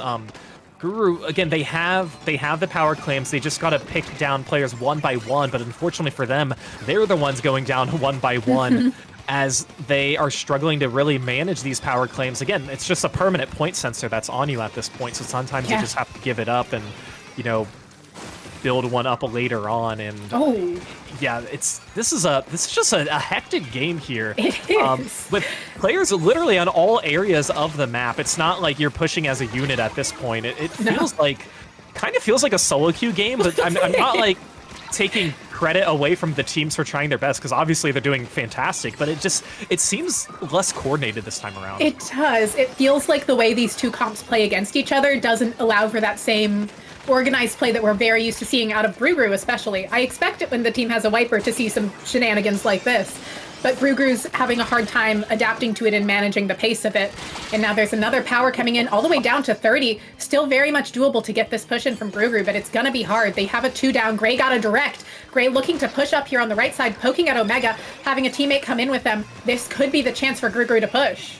Yeah, and if they do, they really need to try and take the lead at this time with just about 40 seconds left. In theory, they could have another opportunity, but you don't want to waste that with all the penalty points you might have to get through. So Gru going to try and get this. Only 2 players alive. It's just going to be 1 with the power claim. And here comes, that is Biscuit with the pencil, pushing up and throwing in some clams. Yeah, they're going to have to they're going to have to back up.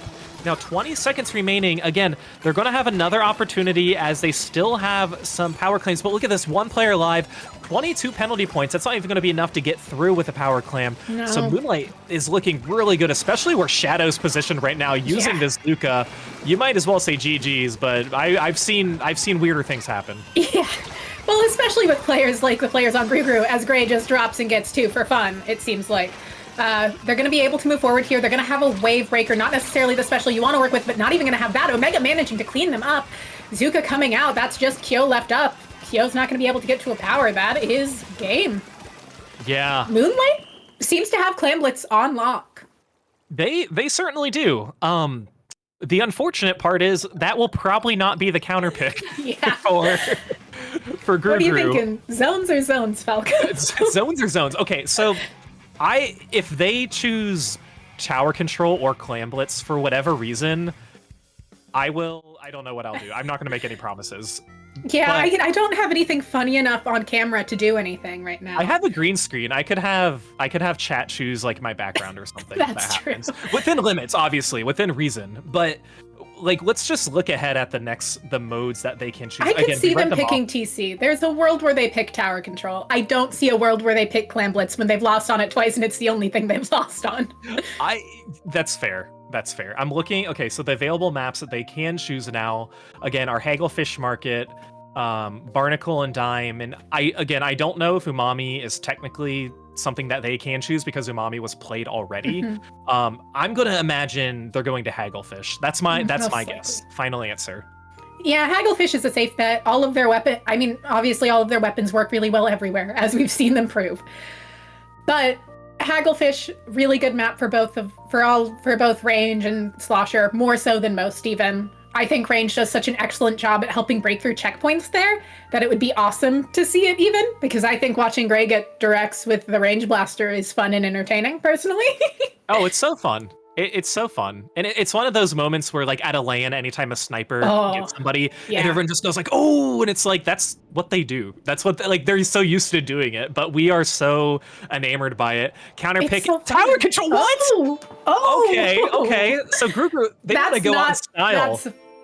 To be fair, I do view, so this is going back to the FT Win days. I always, in my mind, I'm like, Kyo's the tower control player, which is referencing way too far back at this point. Yeah, okay. There was a period where FT Win was the tower control team. Yeah, to be fair, I mean, again, if you're going to choose any tower map, it's going to be this one, and obviously this is the unofficial counter pick. That is not Splat Zones. Mako Well, no, you Mart, start on so- Splat Zone's Mako, and then you counterpick TC Inkblot. That's how Splatoon tournaments go. That's the option. True. It's but a the good low pick. ink classic. Yeah, and again, I don't think Gru is going to have any challenges with this one that they would have any like otherwise. Again, it makes sense they're not choosing Clan Blitz. Obviously, there's only one more map that can be chosen, but I don't know. They just want to mix it up. I don't blame them. Sometimes you get bored of zones. Sometimes you need a little spice, and tower control is about as spicy as some players like to handle. That's fair. That's a good point. I will honor what I said I was doing and change my.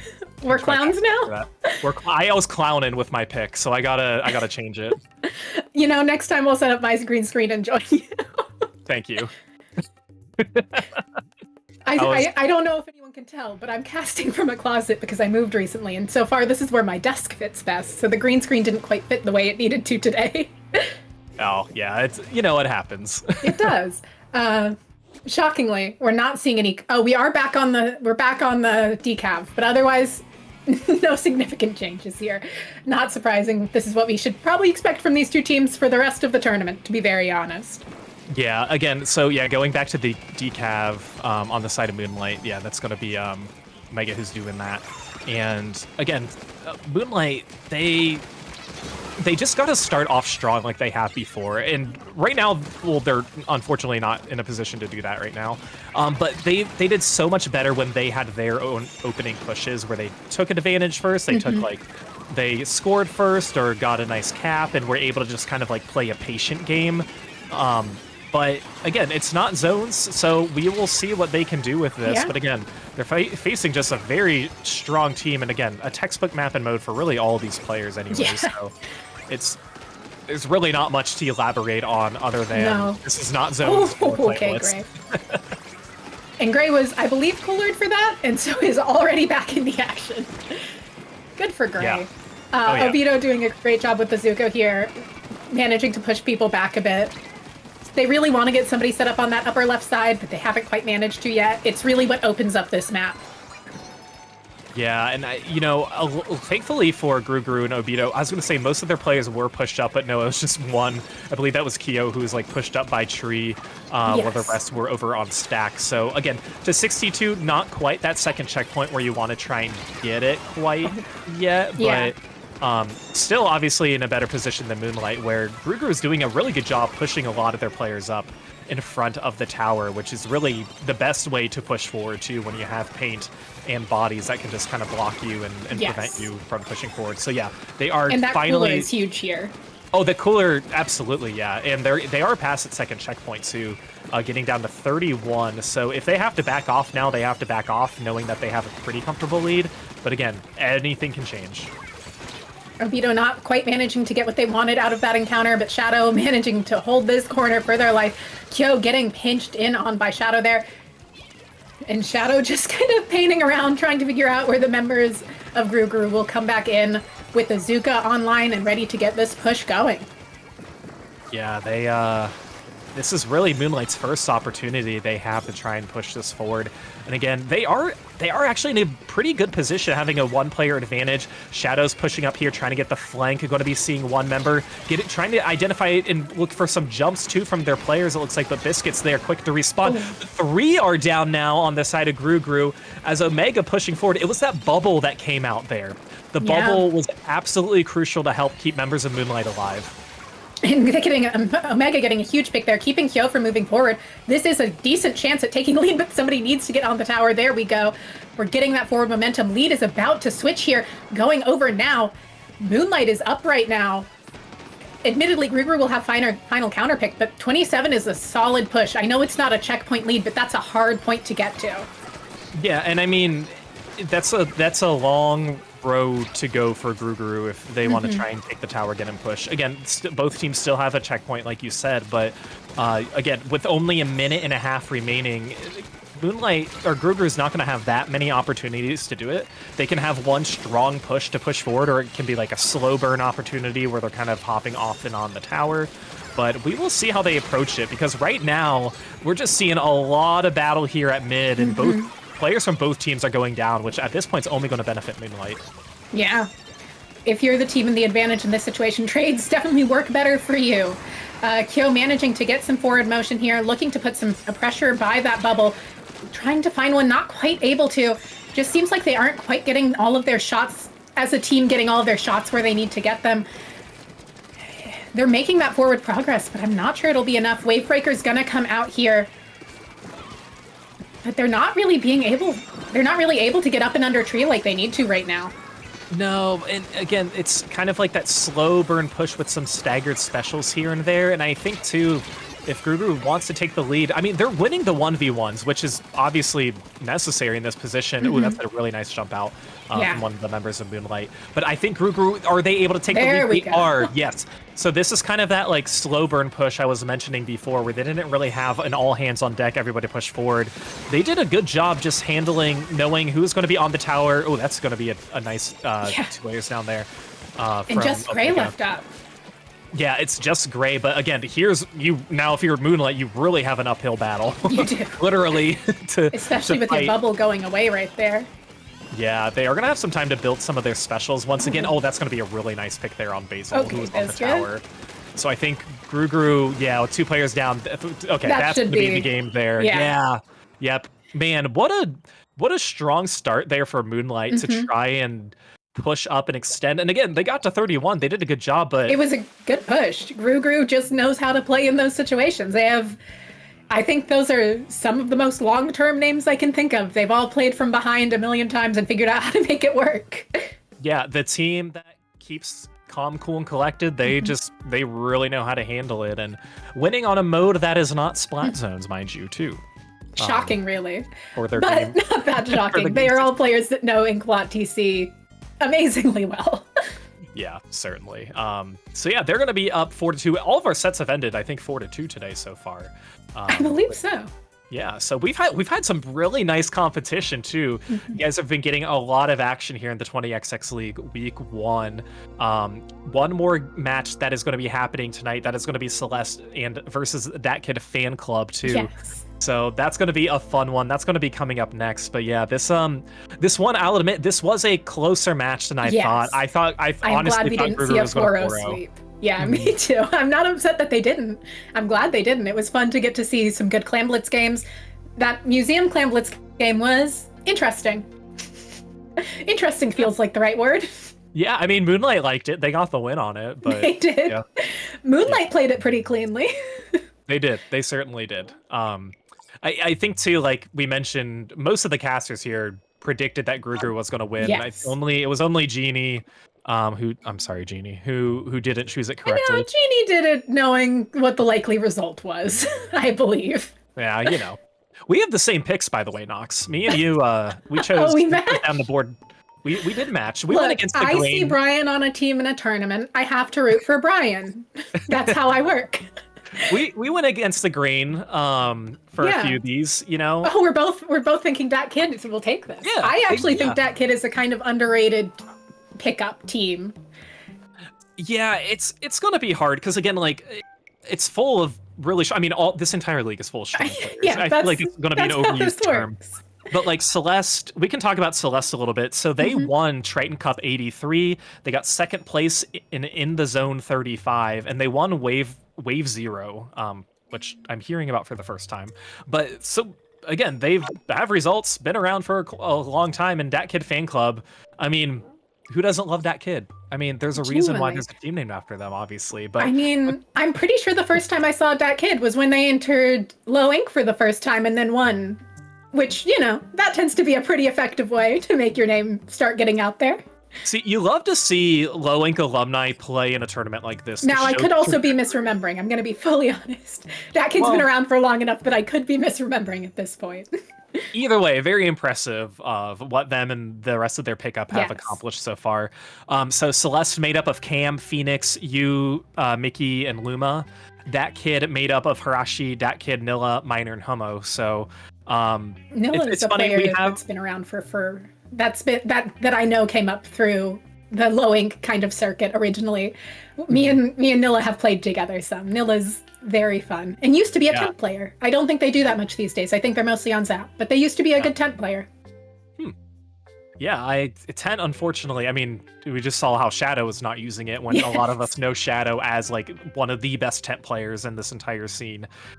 So yeah, we'll see what they bring to the table. Now, it's funny, a lot of these teams, a lot of these players, they have descriptions. A lot of them are Slayers. Like, all of them are Slayers. Like, I'm a Slayer, I'm a Slayer. He's a Slayer, she's a Slayer, they're a Slayer. Sometimes you all are a Slayer, and that's just how your Splatoon team works. Sometimes you all do the same thing, and it works out somehow. Yeah. Other fun facts, Miner from That Kid Fan Club, they were the only one to play in Ludi. That is on their team. They played on Monsoon. And then Dat Kid and Phoenix, who's from Celeste, they recently played together and won Paddling Pool 282 and Triton Cup 85. So again, they played together. Now they're going head to head once up against each other. Yeah, it should be very interesting. Two teams that I would definitely describe as very aggressive is the words I'll use. They are very forward-playing teams that are not... We don't see like what we used to see with Starburst out of these teams. They are way more aggressive. It is less calculated. Well, not a bad way, just a very different setup. Yeah, that's fair. So one weapon that we see on both of these teams that we didn't see at all before is the Neo Splash, but all the other weapons, literally mere comps. These are the same exact comps. Yeah. So let's just see who does it better at this point. I mean, there's really nothing else to say besides that. Sometimes. Like, literal the same special, same subs, everything. So, And I was commentating Dat Kid Fan Club for part of their qualifying run for this. They also ran this there, I believe. So definitely not a new comp to at least Dat Kid Fan Club. Interesting. Trip strikes sure are something. We're just mostly going to be see trip strikes on zones, and then who can hold each other's base better is how I predict this will go. Pretty much, and both of these teams are going to be following that same algorithm too. Like, there's a reason why they're... A little bit of Splatoon 2 flashbacks, seeing the exact same comp on both teams. Yeah, we just need some stingrays here and Black Belly Skateboard and maybe something else. No, there's no missiles. It's got to be okay if there aren't missiles. True. Dat Kid Fan Club. They're back to the game though. They have a pretty solid lead right now, controlling mid, and I think too they've held on to this for quite some time, doing a good job avoiding the penalty points too, because that's always the hardest part. Whenever you have it capped for so long, and then the other team caps it, you get all those penalty points, and it's just hard to extend the lead from there. But right now, Dat Kid Fan Club holding strong. Yeah, trying to get Miki, but Miki is going to be going down. And we're seeing another set of trip strikes at the ready from both teams. Here they go on the zone. Whose trip strikes win? It turns out Celeste. I think they threw 2 sets of trip strikes on the zone, and Dat Kid Fan Club only threw 1. So Ooh. Real. Yeah, because like excited. for this zone, trip strikes it can cap the zone. It can, right? yes. Okay. Yeah, I think you have to know the right timing to do it, similar to how Bomb Rush was in S2. But if you know the right timing, you can do it pretty consistently. And also, if you throw enough of them at the zone, you just get to have it. That's a treat. That's fair. That's like fair. that. But yeah, a lot of penalty points that Kid Fan Club's going to have to get through. And right now, they are working on it. But again, they don't need to be in a lockout situation. They just need to get the timer down to 0. And right now, they're playing it very well, as members of Celeste are just having a hard time trying to stay alive, as Dat Kid was trying to push them in uncomfortable positions so they would walk into one of their teammates and whatnot. But yeah, Dat Kid Fan Club, they had a very, very strong start. That's a really nice play here by Miki of, I'm going to shoot, I'm going to jump out, then I'm going to jump again to get a little bit better positioning, as they almost have their Kraken ready. Yeah. Always nice to see those good direct shots coming out. Now going to be applying a lot of pressure to Nilla. Nilla having to run around to save their life. Mickey coming back to the zone here. And they really just want to hold this. They've got trip strikes ready. They don't want to overextend. They don't want to play it risky. But the trip strikes coming out from Dat Kid Fan Club will make that a little challenging. The zone flips back. It feels a little bit like Bomb Rush. Just a little bit. Yeah, it's It's okay. It serves the same purpose. It's reminiscent in this moment. Whether you want it or not, it's reminiscent. Yes. Exactly. But yeah, Dat Kid fan club, they've been having solid control of this zone pretty much the whole time, with a lockout where they're not really overextending too much. No, where they're doing a great job. They're staying close to the zone, but unfortunately, that also means Celeste. It doesn't take that long once they get a 2-player advantage to really push forward, and they're going to be able to get that cap. They are 49 penalty points on the side of that fan club, or that kid. A player fan club. going down all the way up there is rough.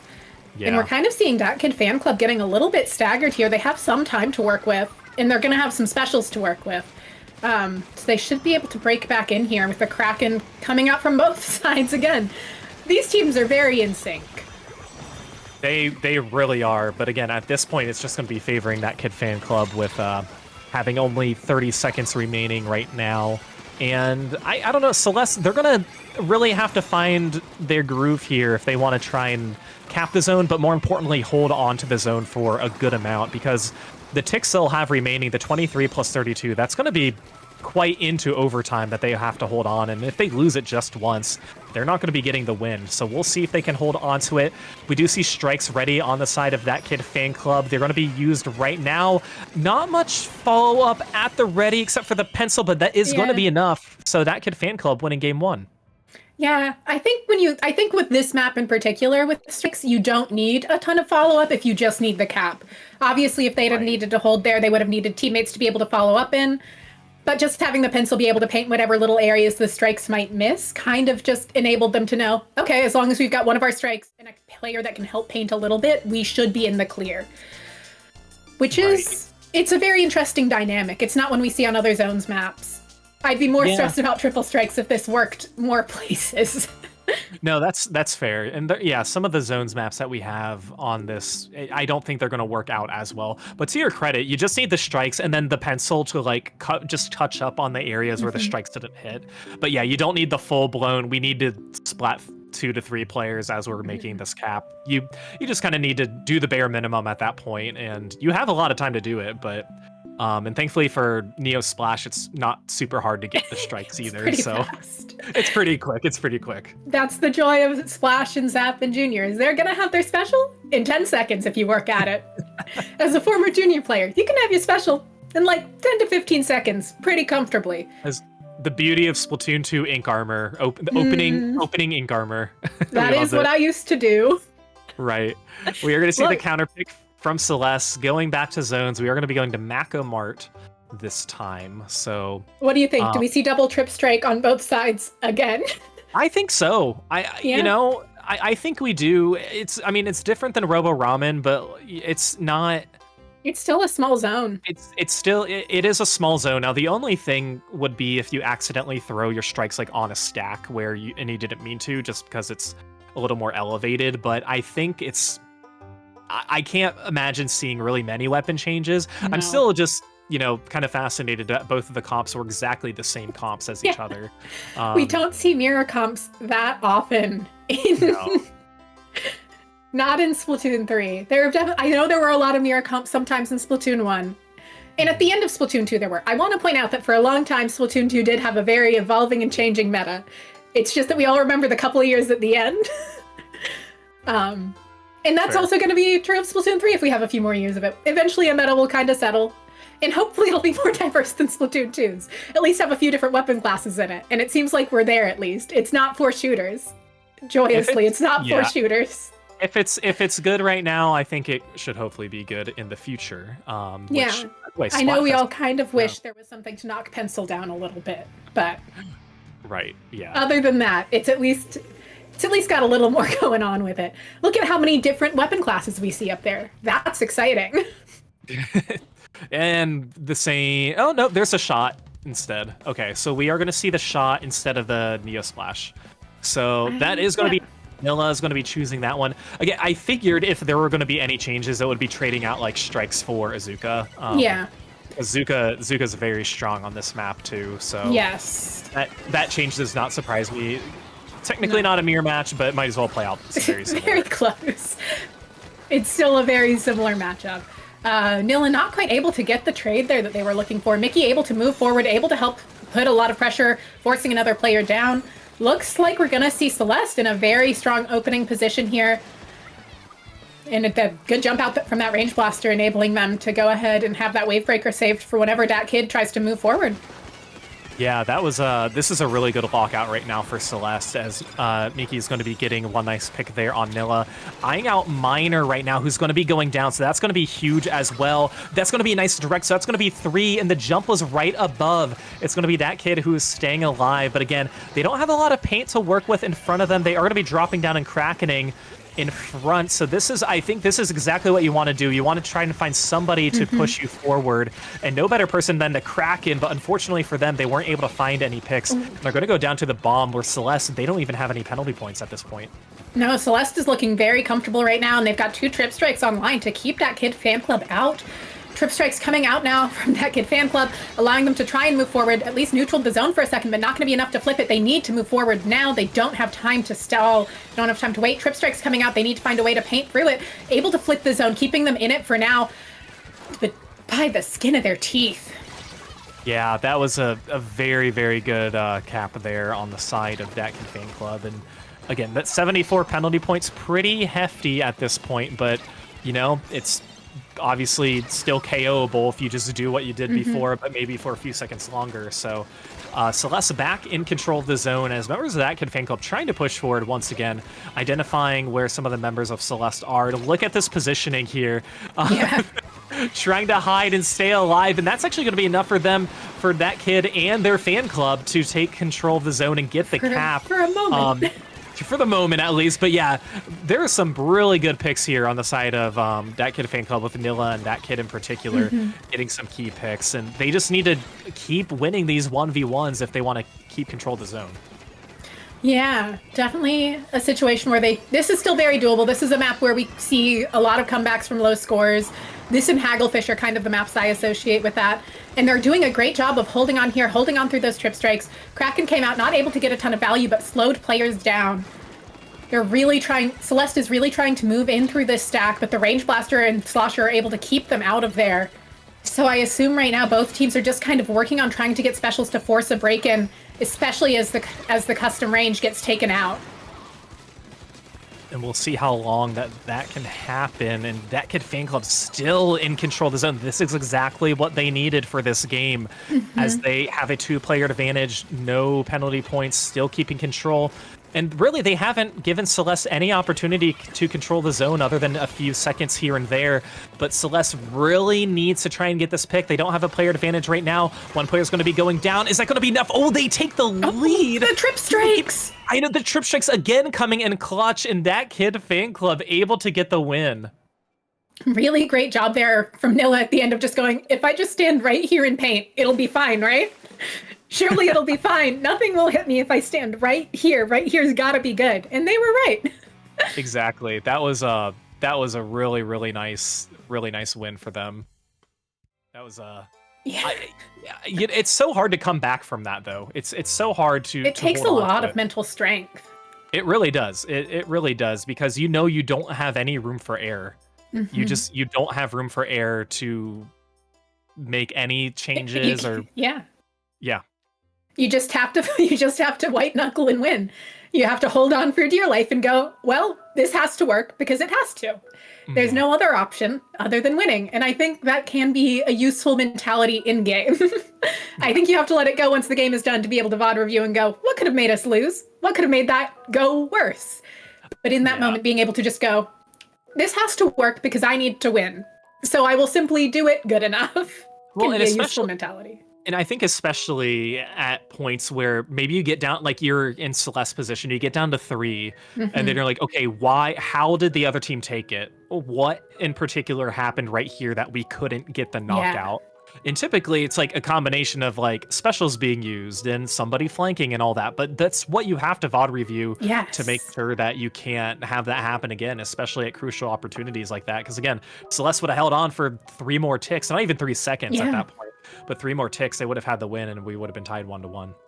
Which is such a different position to be in for Celeste. Being down 0-2, it does not feel good. Now, admittedly, it's not as bad as it would be in a best of 5. They've got a little more space to work with, a little more room, but it's still a very stressful situation, and we are sticking with zones.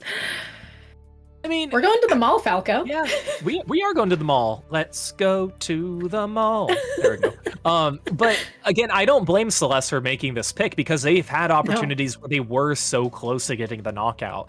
And I think it's kind of like a redemption thing. Like, okay, we can do this. We just need to polish this particular thing that we didn't do well in our previous game. We just have to make sure that we're taking out the person who has strikes, and that way that they can't throw them on the zone right before the KO. Stuff like that that you're going to have to watch out for. And I think Celeste, they have the tools to do it. They can do it. It's just these games have been so close, Nox. They have been very back and forth. Dat Kid fan club just has had a little bit more of that clutch factor so far. But I'm very interested in seeing if Celeste can manage to pull off the same thing. Same comp coming out of Celeste here. Same comp as last game coming out from Dat Kid fan club. Should be interesting to see how it goes. Just would also like to point out how much QR and comeback goes on in lobbies these days. My God, we do love QR and comeback.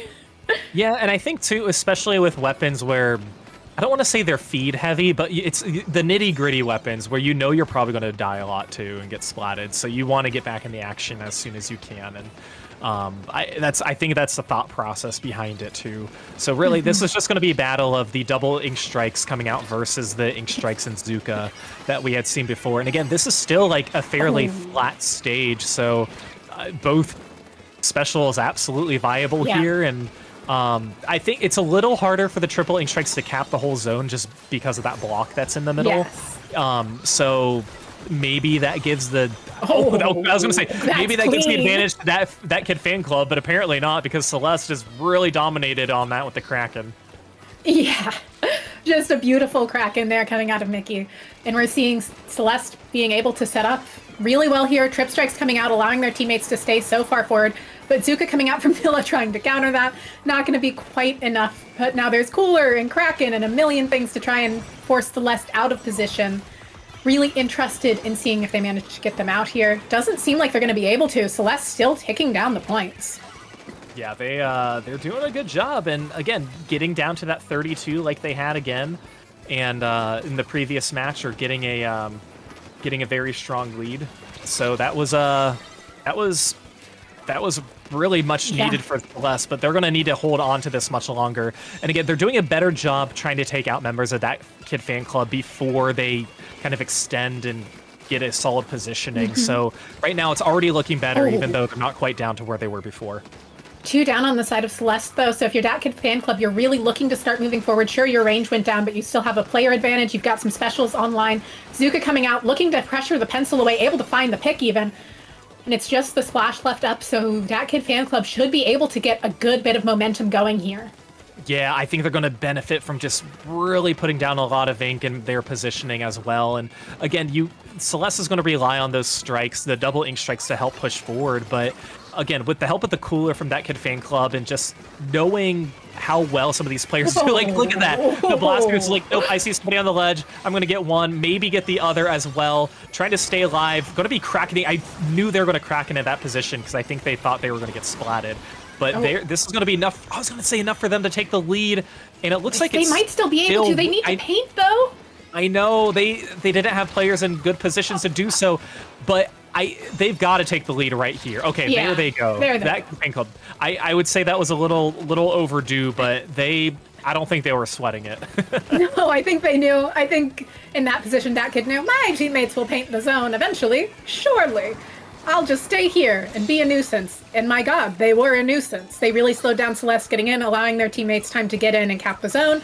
Trip strikes at the ready here from Celeste, allowing them to start moving forward, but the Zuka coming out really interfering with that. Yeah, and that's where you just have to kind of change your game plan. We're going to see a 1v1 here in the drop, which didn't exist before the patch before the most recent one too, which it's basically the Fight Club of this of this stage here. Definitely. Celeste now, they're in a good position. They have their penalty points taken down. Can they stay alive? Oh, the Kraken ended just before they could take down Miki, and I don't know if it's going to be enough for them to take the lead. It is, so Celeste able to get it, takes down 2 with the Kraken, trying to get one more, trying to get that kid, but that's unfortunately, Yeah, that's a big win there for Celeste, Yeah. and they controlled that zone really well.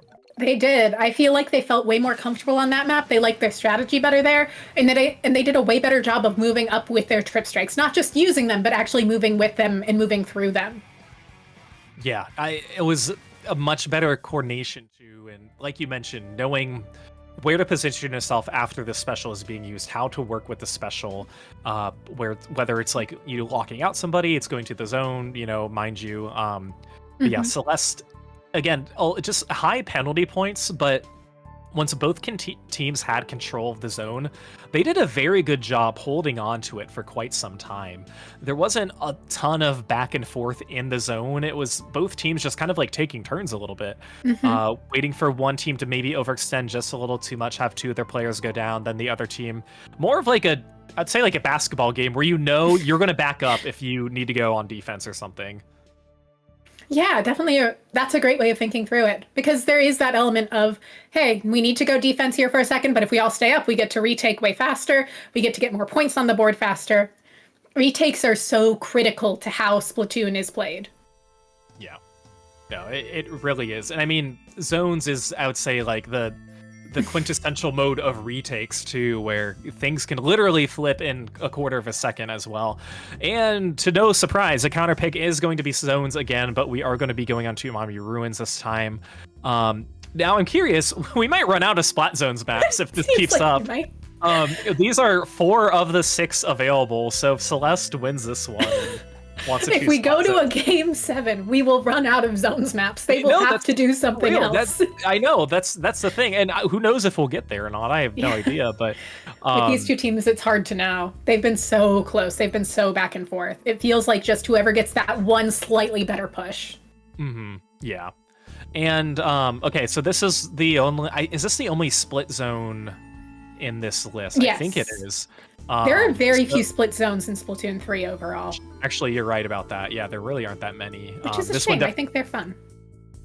I'm glad you think that. Yeah, I know. I also liked Stingray. I have bad taste. Reminiscing on all. Yeah, back in my day, we had split zones. Back in my day, I got to play Port Mackerel with 3 Stingrays. Oh my goodness. But yeah, this is that Kid Fan Club's counter pick, even though they're up 2-1. Celeste did win the most previous games, so I'm not surprised. Again, just based on how close these games are, I don't think people want to. Either the teams really want to throw a curveball into the mix. They're just going to choose. Okay, we know what we want to do with zones. We're sticking with it. We can do it. We can do it. And I think Celeste would be in that same position too. Yeah, I could definitely can see this going. Really in either team's favor. They've both been very consistently good. Let's see the red pencil come out this time. Oh, and they're switching over to Zap. That's actually some pretty big comp changes. Yeah, wow. So okay, yeah, so we're going to see the rain come out from you, and like you said, the Zap as well. Yes, the Zap on the side of Celeste. Yeah, so they're going to be pulling that out with the cooler as well. Not a ton of lethal specials on the side of Celeste with this one, with rain, cooler, and Kraken, but it's it's not about it being lethal. It's about you just outperforming your opponents. Yeah, and I think that rain can really help you break back in on this map if you get shut out.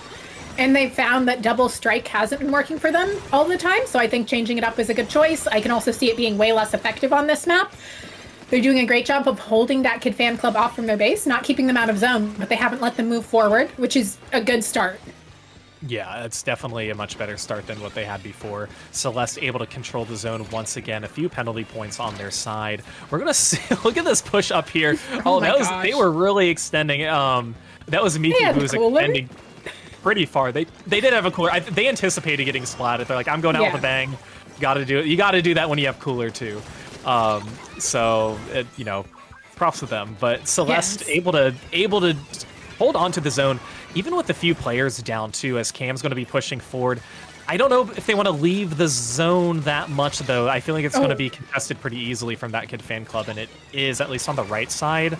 But they haven't been able to cap it 3 down on that Kid Fan Club, just that kid himself, or themselves alive. So, honestly, that played out better than I thought it would, Nox. Yeah, I definitely could have seen that going far worse.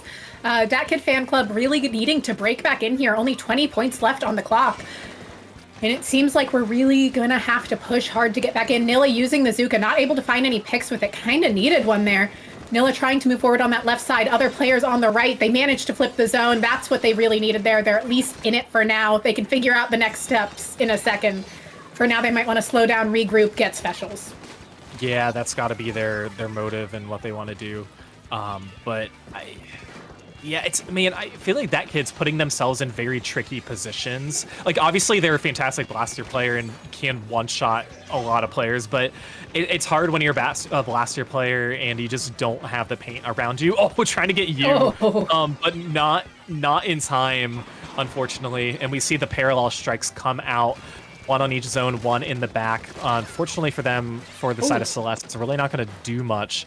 But that Kid Fan Club still holding on. They're still holding it.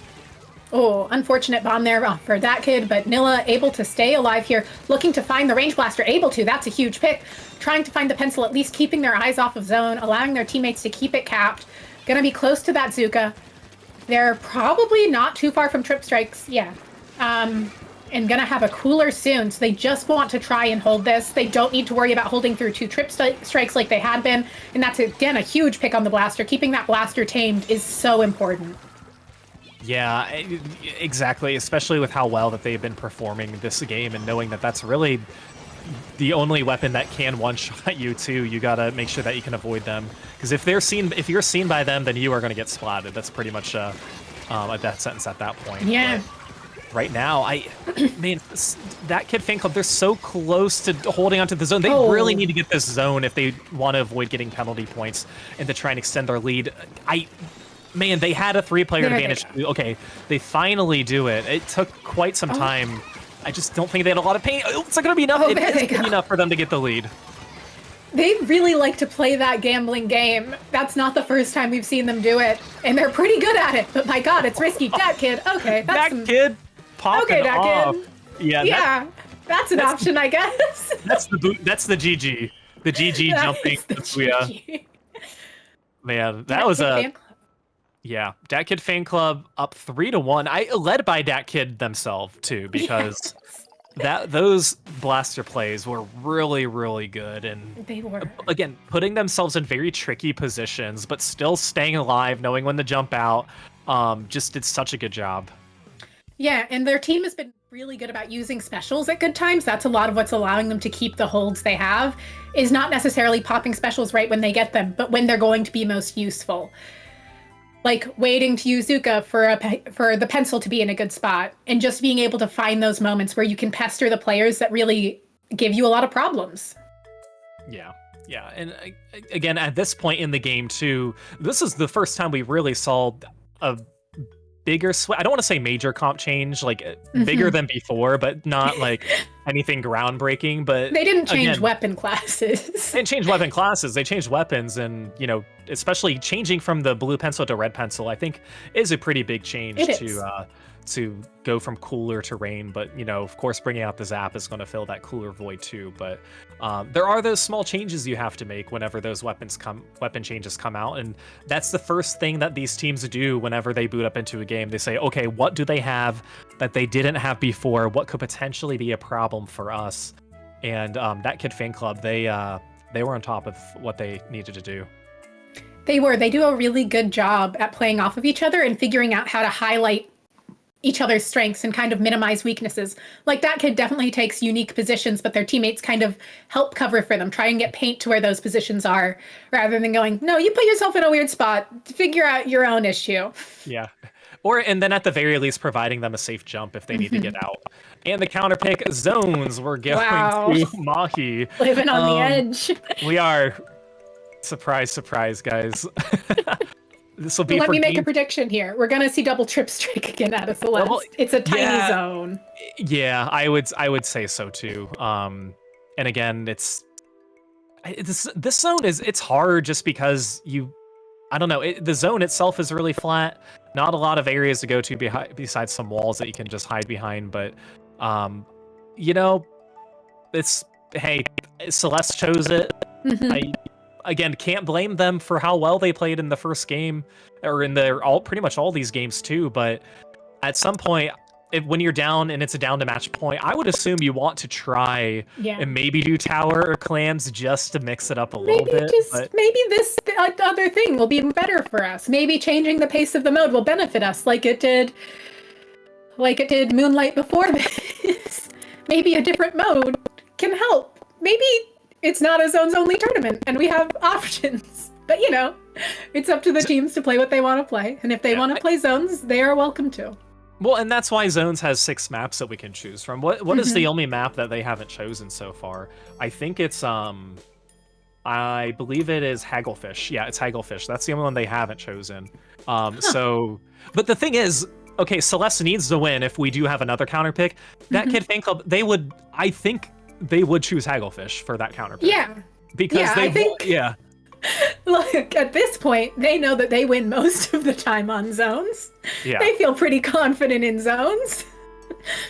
We're gonna see Hagglefish is zones. A pretty consistent map. It's not a hard to predict map. I don't think it's many players' favorites, but there's never any wild cards on it usually. Yeah, Brief Slider every once in a blue moon. Yeah, I would. You could see that. We could see that potentially, but yeah, we'll have our next game here shortly. Okay, as we hop into it again, let's see if there's going to be any changes, like we had seen in the previous game. We're going to see Tetris from Cam come out. So there's your Reef Slider that you're talking about. I too like a Tetra moment. Yeah, so that's going to be a pick that they have, and I think pretty much the same comp here from the same members of That Kid Fan Club. So there's going to be a Tetra sliding. You just got to be careful not to slide too far into the water. Yes. I will say that Fuzzy has been talking a lot about Tetra recently and talking about wanting to see more dualies in general. And Fuzzy's usually a pretty good theory crafter, so it'll be interesting to see how that goes. Also, risky Tetra map. There's a lot of water here. Yeah, I mean, I wouldn't trust myself to do it, but I also don't trust myself to use Reef Slider anywhere anyways. But I don't trust myself not to roll into the water with Tetra itself. Oh my gosh, yeah, that's a whole obstacle on its own too. As we see Celeste, they did get down to 73, and then That Kid Fan Club, they were able to get a cap, but Celeste back in control once again with a almost 2-player advantage, trying to take out Nilla, who somehow avoided the Kraken and some of the other obstacles coming out too. But now that's going to be a 2v1 situation, 2v2. And again, it's so difficult because these 2v1s, 2v2 situations always just benefit the team who already has a zone. And it makes it so much harder for the other team because you have less people who can cap. Oh, good. Kraken there. Kraken managing to take out the Tetra, preventing any Reef Slider, finding a second pick, and managing to stay alive in the process. That was a really nice Kraken out of that kid. Yeah, that was a very, very good Kraken, taking down those 2 players. That Kid Fan Club still in control, getting down to 64, losing control, but has a lead they're probably okay with for now, enough that they can try and build up some specials and push back in. But anytime you see a Kraken, you just have to readjust your positioning, and this time, it's just, all it takes is time. I don't even think the Kraken really cares about splatting anybody. It's knowing that if I use my Kraken, we're going to control the zone for at least 10 more ticks, and that's all we need to do to take the lead. Yeah, a lot of the time in Splatoon, it's not about necessarily finding those picks, it's about stalling the other team. If that's by the picks, great. But if you can just keep them on their side of the map and keep them away from the zone, that does so much more. Yeah, it really does. And I think, too, now that Celeste is in a more comfortable position, they're going to be looking to try and protect this lead, especially with changing up the comp and maybe utilizing, let's say, the Reef Slider and trying to put it in positions where That Kid Fan Club might not expect to see them. Oh, that's going to be a good pick as well. But now it's going to be Celeste who's back in control of the zone once again, as Miki's staying alive too, just hopping from ink to ink on their side, having to avoid that kid using the Kraken, who's going to be trying to push up. But again, players on all over sides of this map, Nox. There's every angle of this map has a fight. It's a small, compact mid, and players are just everywhere on it. Nilla using that Zuka pretty effectively, able to find one with it. Taking out players is huge here. Looking to find another, going to at least chase them back into base. Good enough for now. Their goal should just be focusing on their specials, making sure they have enough to keep the zone. and just keeping it going. Yeah, they're going to try, and of course, they're so close to potentially taking the lead. Once they take the lead, I think they're going to be in a much more comfortable position, too. They might try and back off a little bit, but they do have to take the lead, but not with the Reef-Slider coming in. It is going to be huge for Celeste. Just in time, the Reef-Slider alone pretty much got that cap, but then Miki is going to be going down, but that was a huge save for Miki in the side of Celeste. It absolutely was. What an incredible Reef Slider. Not a special we see a lot of, definitely has its uses in zones. And Miner looking to just shark under there to keep players away. Looking to probably try and get some combo damage off of some other weapons, but the zone flipped somehow. Trip strikes, I assume? I would imagine that, yeah, that's probably our best bet. Ooh, that is a huge 3 down on the side for That Kid Fan Club with just about a minute left. I think they're going to be in a very good position to take the lead, as the rest of Celeste, I don't think any of them are really near their specials, nor do they have the players at this point either. So That Kid Fan Club, again, sitting much more pretty right now. Some of the specials are going to be built up. We do see the Trizuka coming up, going to be used. It's going to be enough for Celeste to take the zone at least. So that's going to be very important for them. Yeah, having the zone here is huge, gives them a chance. Not that many penalty points to work through. Tetra being able to just go up and wherever they want to go, taking advantage of that tacticooler. Dat Kid looking to drop in from this left side, gonna have a Kraken to do it with, gonna have Zuka, gonna have Trip Strikes. There is a chance at a zone flip here, but going down to the blaster there is rough. Cam gets taken out, going after the pencil, taking out that paint is absolutely huge. They managed to flip the zone. They are in a decent position. They just need one more cap, and it's their set. I don't know if they'll do it. Oh, That Kid stayed alive for so much longer, and they're owning 2 players are going to be down on the side of That Fan Club. So That Kid Fan Club, so Celeste able to cap once again. Still have quite a bit of penalty points they need to get through. 1 player is going to be down, and again, this time is ticking down. Can Celeste cap in time? And they can, or That Kid Fan Club cap in time, and they can. They're going to be winning this set 4-1. Really incredible gameplay there from both teams. Much closer games than the set numbers imply. But those were all so back and forth. And almost for a second, you could think you were watching an all-zones tournament. Yeah, that was a really good finish there. And again, all zones to end the set in a best of 7. I probably don't see that very often in a league where you can counterpick other modes, but hey, I mean, honestly, if you go down a couple games, you might try something different. True. Typically.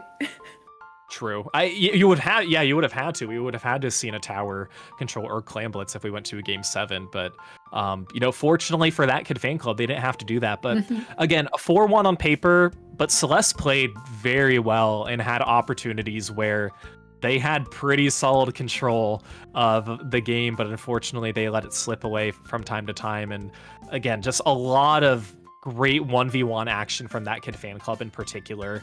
Dat Kid with the blaster getting some key picks, I think, was very crucial to their victory. Yeah, and their teammates being able to support them so well also made a huge difference.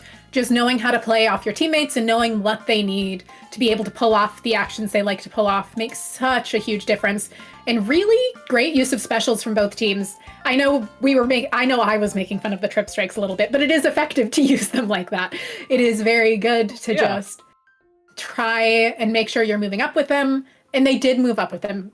What would have actually gotten me to harp on them is if they had just popped them, used them, and stayed where they were, because that doesn't do that much for you. Yeah, that's fair. We expect to see Trip Strikes during zones games like this. Like you said, hey, for most of these zones, they can just cap it one strike. The GG strikes are common in pretty much every mode anyway, so it's not that unexpected. But yeah, so That Kid Fan Club getting the win 4-1, and that is going to conclude week 1 here of the 20XX League on Dapple Productions. Remember, you guys can contribute to the prize pool at the link down below right here, dapple.inc/prize pool to contribute to the prize pool for these wonderful teams and the wonderful winners. But yeah, this is going to conclude week 1, Nox. It's been so much fun. Where can we find you? You can find me on Twitter and YouTube at NoxRaven42. Oh, and Blue Sky. And where can they find you? You can find me FalcoFlyer on Twitch, FalcoFlyer11 on Twitter, and on Blue Sky. You can see me in Sandusky, Ohio at Riptide next week. And speaking of which, there will be no league play next week, I would assume, because of Riptide. So week 2 is going to conclude on Sunday, September 15th at 1 p.m. Eastern Time, 7 p.m. Central Europe Time. So if you guys see me at Riptide, say hi to me. But other than that, we will see you in 2 weeks for week 2.